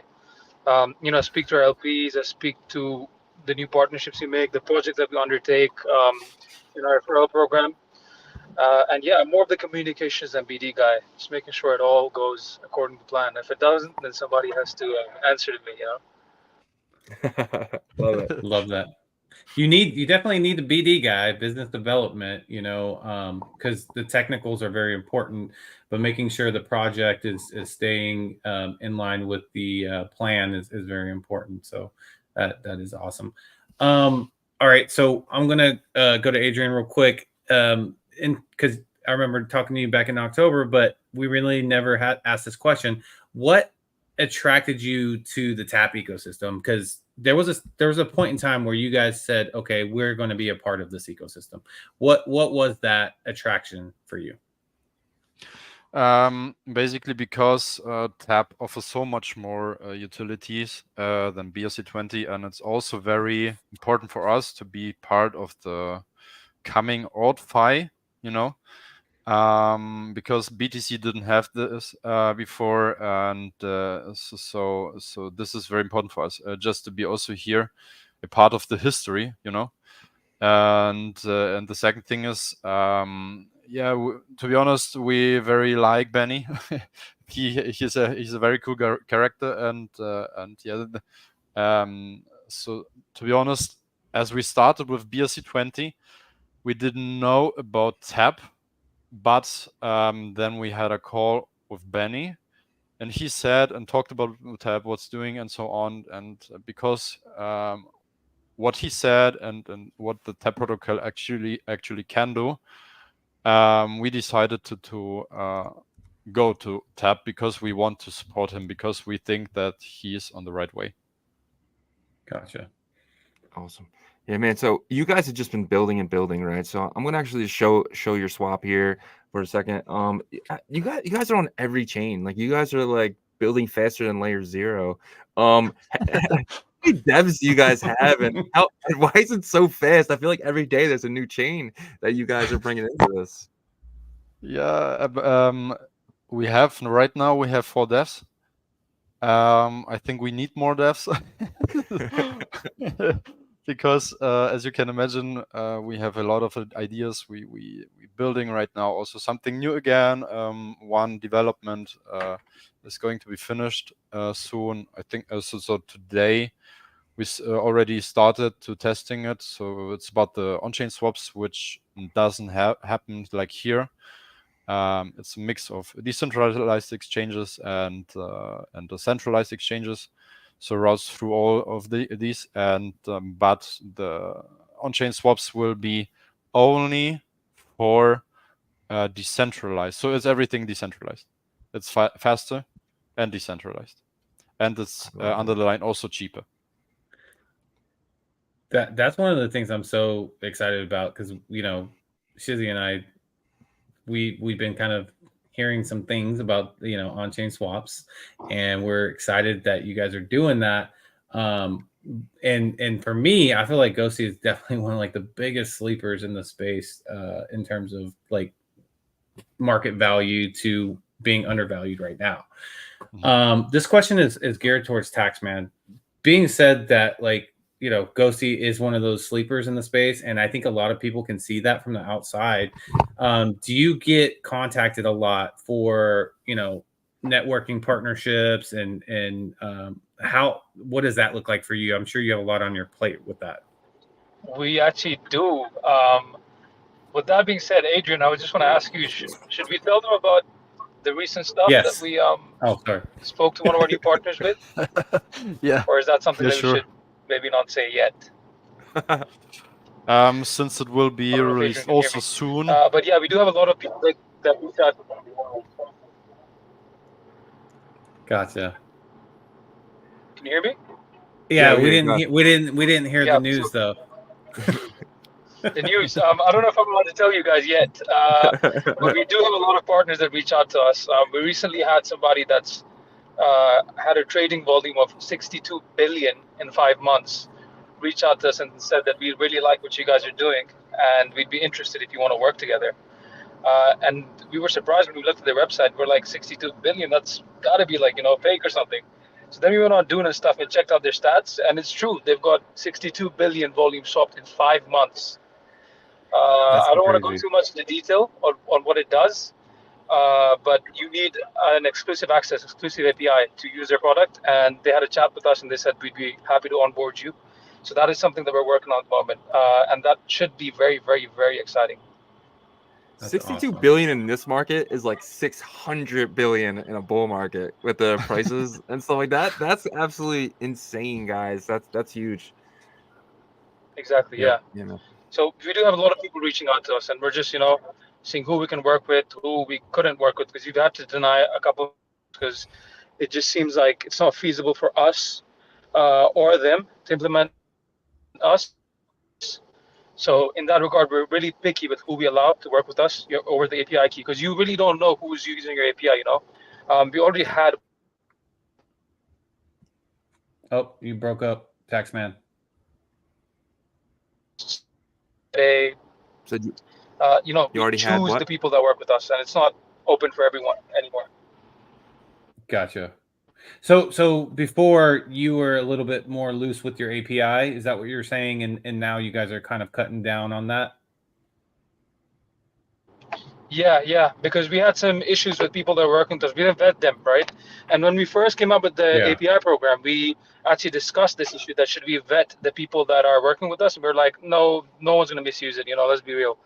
And then, someone did, as usual. This is crypto, and then we had to say, hey, we're we're going to introduce a Google Docs thing. We're going to make group chats with people. We're going to ask them what they want to do, who they are. And then depending on the answers, we're going to give them an API. And if they don't have an answer, then I'm afraid we can't help you. Yeah, that's smart. That's really smart in my opinion. One of the biggest things that I see Ghosty being, well, first of all, I want to commend you guys for being very open-minded, because you talked about how if you want to transfer something from Merlin or another chain, I think you guys even have like AVAX on there to Bitcoin and vice versa. You guys are just very open, which is very good for this ecosystem. But it seems like a bridge is like one of the biggest like utilities that you guys could be used for. Are you guys going to be officially building a bridge in the future, or are you going to try to keep it to what you're doing now and just optimize what you're doing now? I think we have the ICP bridge coming up. But apart from that, I think in terms of technicals, Adrian would know more. But from my personal point of view, I think what the product that we have, it is kind of a bridge. It does what a bridge does. I mean, why would you want to, if you look at the traditional bridge that we have nowadays, you bridge your funds and then it's stuck there for like 7 days or 5 days, 24 hours, whatnot. So it would be a bit stupid to use a traditional bridge when you have something like this that is technically a swap, but it also works like a bridge, if that makes sense. So in my opinion, I don't think we need to officially name ourselves a bridge. What we have now is technically a bridge. 100%. You would actually be taking steps back, even if you're, fundamentally doing it that way. So I agree with you on that. Amen. Abdul, you got any questions for the guys? I do. I did want to ask, how's the Telegram bot going? Because I just saw that you guys released it for the swaps. And do you guys have any usage for it already? Do you have users on it? We started today with it. Only a few people tried it. We got feedback. They said it's pretty nice. It works pretty fast and so on. And the bot itself runs on Telegram. So just what it does. It's so to say Ghosty on Telegram. Yeah, it's impressive. I've been seeing a lot of games, especially on Ton, especially on like the Ton ecosystem, utilizing Telegram. So I think having Ghosty on there is innovative, and we'll be seeing a lot more from the Telegram people very soon with crypto. Yeah, hope so. 100%. Yeah, man. So we're hearing a lot about promises. We're hearing a lot of promises about promises, right? Are you guys going to be utilizing that in anything that you guys do? Because we know you guys are going to be a big foundation for Tap. Well, that's what we're hearing anyway. So can you guys get into any of that? Are you guys going to be using it at all? For now, to be honest, we are first finishing the developments we have right now. Beside also the bridge, because it's a part of one of the main parts you will traverse doing and Benny but beside this, for now we try to focus only on these things, because if you try to mix up different things with developers and so on in the team, so they start first doing 20% of this work, then 10% here, and then you have a salad, this is a problem. So you need to be very focused with your team on what you're building right now, and then we can say, okay, we will focus here. Because if you focus, that's what we experienced already in the past, then you can build faster, even if you're like 2 weeks slower than all other teams, because they're already deving it, But if you have the manpower and all of these people focusing on this single product, they will finish faster, I did have a question for you guys. When it comes to the swap for Tap tokens, is that something that you guys are planning? Is there any development being done on that already, or any future development that you guys have planned out for it? Yeah, so let's say this, once Tap is listed officially, we will activate it, because it's that easy. Just flick a switch and it's live. It's like this. Yes, they have everything set up basically. Yeah, that's amazing. we can see why Ghosty is a key partner to the tap ecosystem and really an infrastructure play there as well. If you guys already have that planned, if it's all just dependent on a switch and just dependent on tap actually releasing, it's impressive. Yeah, congratulations to the team, community as well. Yeah. Yeah. So my last question that I have for you guys is about the Ghosty voting mechanism that you guys integrated in. I love it. I mean, everything that you guys integrate, it's like very seamless, right? So it seems like you guys are going to be using this governance with the Ghosty holders, Ghosty token holders a lot in the future. Is that the plan? Yes, definitely, because we don't want to make decisions by our own. You know, we also want to involve our community into it, because the community is, to be honest, the main feature. You know. Yeah. Of everything. So if you don't listen to your community, I will guarantee that your project will live 3 months and that's it. 100%. Yeah, 100% right. Yeah. Yeah. Awesome. All We right, got 2,900 people in here, guys. This is amazing. You guys know how to draw a crowd. But we definitely, just like I said, the other guys, we definitely want to get you guys for a full episode. We think that you guys deserved as much time as possible. So in the future, if you guys are interested, love to have you guys on for a full one again, kind of maybe digging deep, maybe doing some actual trades and stuff like that live, and kind of showing everyone, showcasing you guys a little bit more, if that's okay with you guys. Yeah, sure. We really appreciate it, guys. And I also want to say something. We've also released our buy bot, the first buy bot for Tap on Telegram. So if someone buys, for example, a token, the bot already shows it in the group. Nice. I love that. So any Tap token or just the Ghosty Tap? We can set up it. It's for now it's private because we wanted to test it first in our group, but we will open it later. I mean, you guys are just freaking shipping constantly. That's what I'm telling you. Biggest sleeper of the cycle for me right now is the Ghosty token. So, and that's not financial advice. Don't even try to twist that, people out there. but appreciate you guys spending time with us. If you can hang on with us for a second, I'm actually going to bring Mark back up because I think Foxy dashed out, but I'm gonna bring Mark up and give everybody a chance to kind of say their last words to the audience here. So just give us a second here. And real quick, we're gonna call it flat now. If you guys are in the wheel, you guys are in. And if you're not, you're not. I'm gonna just grab all the names now, get the wheel started. So I'll be working in the background a little bit. And so would love to start the Q&A. Awesome. Yeah. So definitely appreciate each and every one of you guys. Huge success. I mean, huge success. 2,900 people. Next Tuesday is going to be even more fun, and we're going to have try to get some different builders as well. But let's start off with Mark. Mark, if you wouldn't mind, just any last words that you have for the audience about Launch Punks and what you got coming. You can't speak after Ghosty's just been on. The development's there. Sure you can. Just bring up your website again. No, I'm just kidding. It's like coming up after the main event's been on at boxing. Everyone's disappeared now. They don't want to hear me. No, we will actually be using Ghosty's API for payments on our platform as well. Nice. Traverse.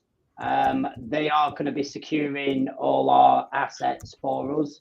So they're working closely with us. So yeah, we're very positive in the space, and if everybody follows us, we've got a big lineup of competitions that are coming. That is also going to showcase all the builders on the network, and yeah, it's going to be a rolling. I don't want to give too much away. Just follow us, and we will be giving a lot away to the community because, like Ghosty said, without your community, you're nothing. So 100%. You've got to reward your community and listen to your community. 100%. And we will be putting Launch Punk's Twitter tags and their information in the description of this live stream. So make sure you follow them on Twitter. Appreciate it, Mark. Appreciate that. Thank you. All right, and then Taxman and Adrian, if you wouldn't mind, just kind of any last words for people to find you and stuff like that. We'll start with you, Taxman. Yeah, just check our main website out. All I'll say is I'll keep it short and sweet. I don't want to promote ourselves too much. I'll just say use the Ghosty swap once. Just give it one shot with $10, $20, $50, and then after that, if you're not addicted, my name is not Taxman. That's it. He's the Taxman. All right, Adrian, you're up. He said everything. Right. Yeah. Thanks for being here. To be honest, and being a part of the TAP community. Also, this is great to be here. Thanks a lot. All right. Yeah, appreciate it. All right. And Abdul, what'd you think, man? Honestly, it was great hearing from everyone building on Tap, and what makes like the Tap community unique in my eyes, at least, is there's a lot of collaborative atmosphere amongst all of the projects building on Tap. I mean, everyone wants to use each other's ecosystem plays, so launch punks with us as well, with Ghosty, and it just across the ecosystem, it's a collaborative atmosphere which makes it unique. There's no fudding of other projects, and it really is just a bunch of builders who are building sometimes in silence. And I mean, you see it from the talks with CryptoChew, from the talks with Mark from Launchpunks and Foxy. They're just waiting on the timing for the release, and it's exciting. It's exciting time to be part of the TAP ecosystem, 100%. Yep, I agree with you. And you even heard it directly from Mark. I mean, you guys seem to be really tight knit, and he already, said he's going to be utilizing both of these projects into the Launchpunk project. So love that, how collaborative it is. And we appreciate each and every one of you guys, all you builders up on stage, and Foxy as well. And we look forward to the next time we see you guys. See you guys later. Appreciate your time, guys, and we'll talk soon, maybe tomorrow even. Yep. Yeah, definitely. I will be seeing you tomorrow. Will do. See you later. Thank you very much. Ooh, sorry. Oh, we let him go a little early. Yeah, accidentally cut. Sorry, Mark. Sorry about that. But yeah, I mean, amazing live stream segment. Great show out. It was amazing for the TAP community. Goodness, I'm just so impressed with them. But this is where it gets really, really fun. I know you guys are all hanging out here with us. Is it getting crazy? I'm having trouble grabbing it. It was easier yesterday for some reason. Today I am not. Try and grab the chat. Just go to the very top and try to grab it and see if you're having maybe success. It's definitely a StreamYard thing from my end. It's not letting me grab the entire chat like it did yesterday. What do you mean by grab the chat? Like just trying to highlight the whole chat. Can you do that? Yeah. Oh, okay. Yeah. You got it? I mean, it basically. Hold on, let me try. It let me yesterday. I was able to grab all the names just like this yesterday. But for some reason today. Yeah, but the problem is that it did let me highlight them, but it didn't let me. You're not like copying it? These that made me hire like all the words in the chat. Like, yeah, that's fine. Just grab that and then put that into ChatGPT and say, give me all the apps, no dupes. Give me all the ats, no dupes. See if it comes up for you. Are you able to copy it? Yeah, I was.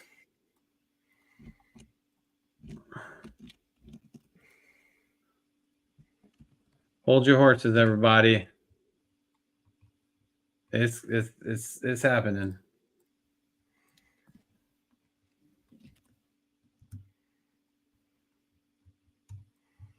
For me, it's only giving me a few names. Is it giving you them all?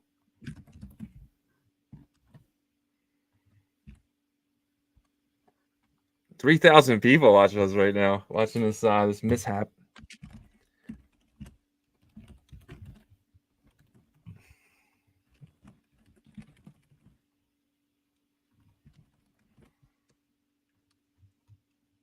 All right.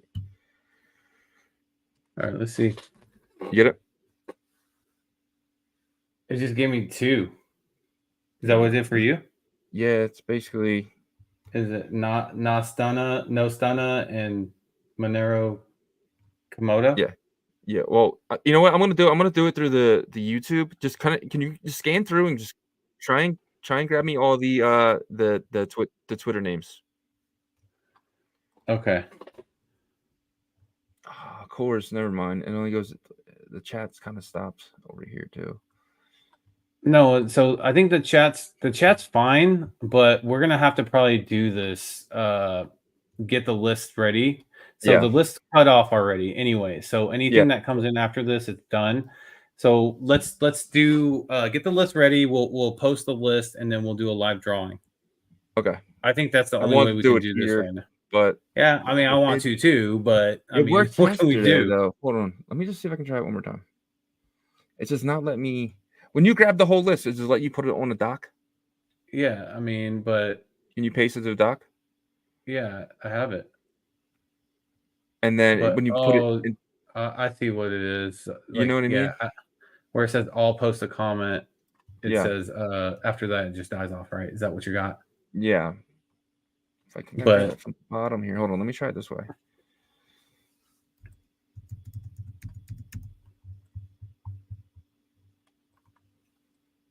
Copy.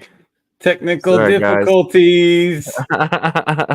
So I guess this is a good time for me to try my stand-up bit that I've been practicing. Yeah, I mean you're working on it, right? So no, I'm just kidding. You want to do a quick BRC? I'm gonna try to get this going because I want to definitely do it live. Just want to All right, let's see what we got here. I'm gonna do a BRC20 market update, even though we just talked about TAP the entire time. No, but it's all good because like all the tokens that are valuable matter.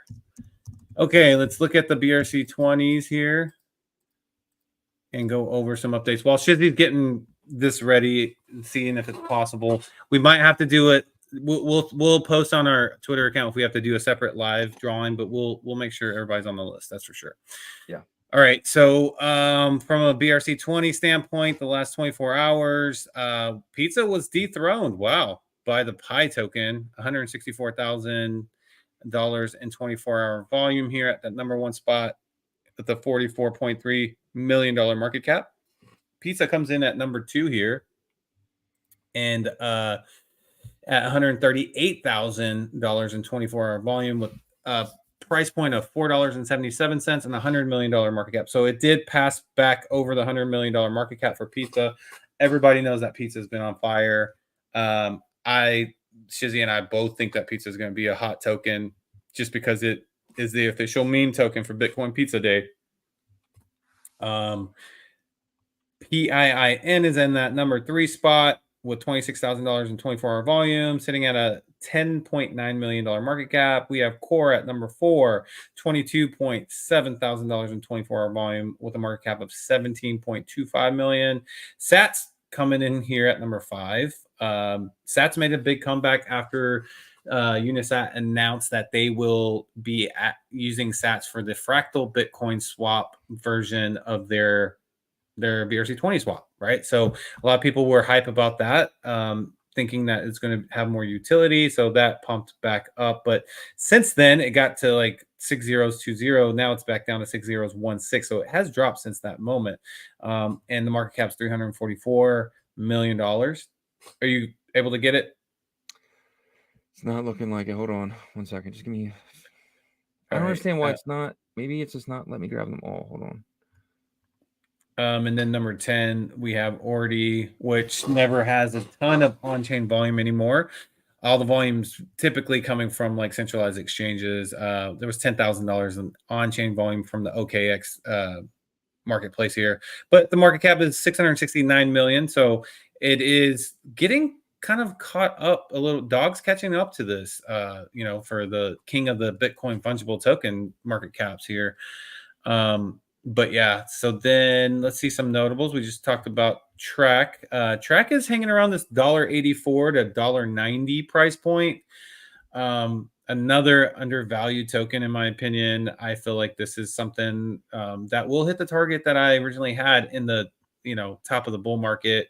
I said $30 per token. I do truly believe that it reaches that price point and right now it's at $1.84. Market cap's at $38 million. Imagine 38 million, man. I remember whenever we had the BRC20 run up last winter, I think it was late fall, heading into the winter. This was past 100 million at one point. So, you know, worst case scenario, it's almost a 3x from here. You know, so I'm definitely bullish on the track token for long term.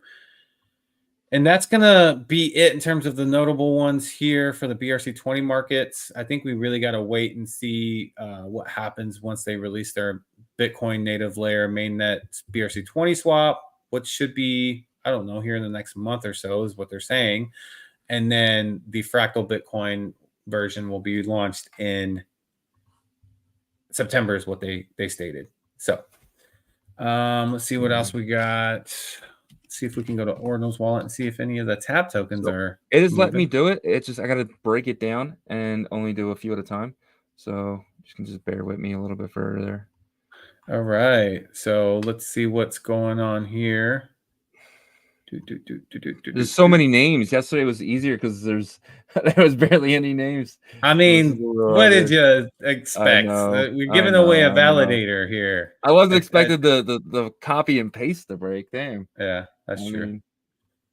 All right, man. Ghosty's at a 7-day, so 1 week change. It's down 48% pretty much. Let's see what the price point is. 28 cents. So this is kind of where it was this morning. I think this is such a steal, you know, for everything that they do in the space in terms of like what you can do with them. I know it is a centralized approach right now, but that's the best we can do with the Bitcoin's limitations, right? So, but what they just announced is that they're testing their on-chain swaps right now, which is going to make it decentralized. I think that's going to be so huge, and that could actually create that trading environment that we've been looking for over here, because they're going to offer like runes, BRC20s, tap tokens with their on-chain swaps. So I don't know how they're doing it. We're going to try to get some more technical details on it. I'm sure it's going to be like multiple, you know, validations of some sort to where it's decentralized. It's not just them that are like doing the checks and balances. But yeah, 28 cents to me is dirt cheap. It is a 33 million supply token, but they have their vote up with, you know, burning a lot of their tokens. And I'm going to go to that website real quick. Give me a second here. You can see here, if you go to the vote, this is their website. If you go to vote, you can see where the vote lies. The vote lies, it says, should we burn all the bot minters for their tokens? And it looks like 236,000 points have voted yes to burn those bot minters. And this is from back in the BRC20 days, that were just a bunch of bots that minted out early and really suppressed the token. And no one has voted no. So it looks like that burn is going to come through. So it's going to be interesting to see, you know, where the total supply goes to, right? Because you're initially talking about a 33 million supply token. You know, that's not far off from the track supply at 20. Well, I think it's 20 million now because of the validators. But, you know, you could get this supply down kind of significantly. And they're going to, you know, they have this tab here called burn event, you know, so it looks like they might be burning more tokens in the future.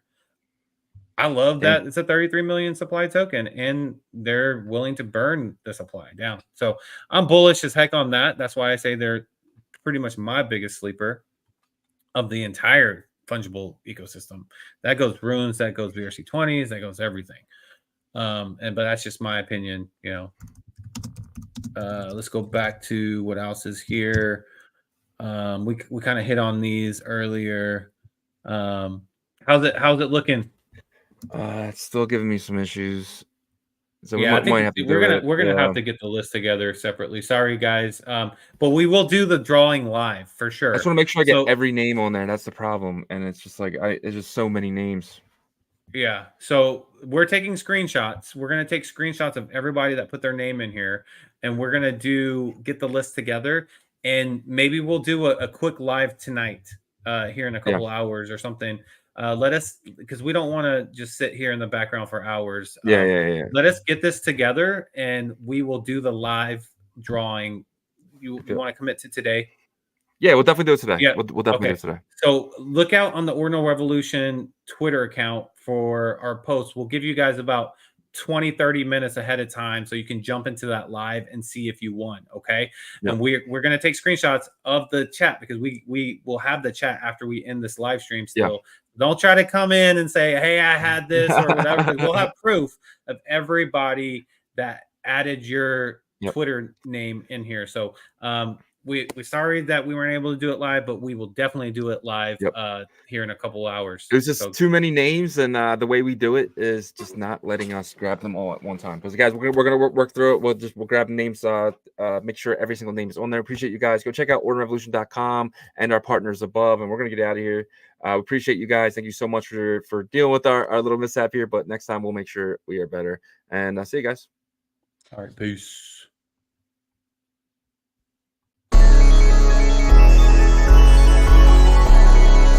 We OG, oh no, G.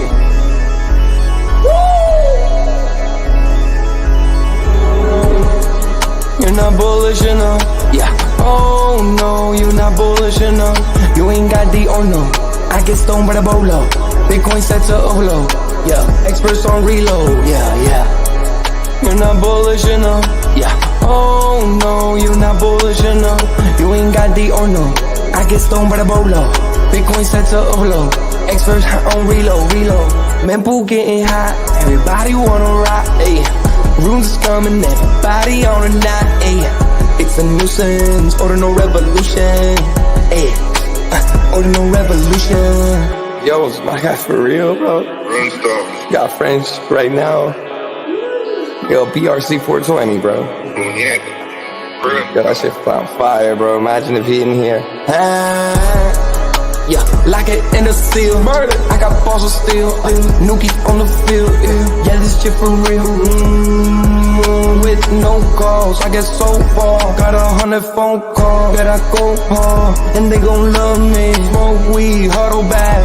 I get shysty. Where my Bitcoin looking lovely. All this Satoshi's nothing above me.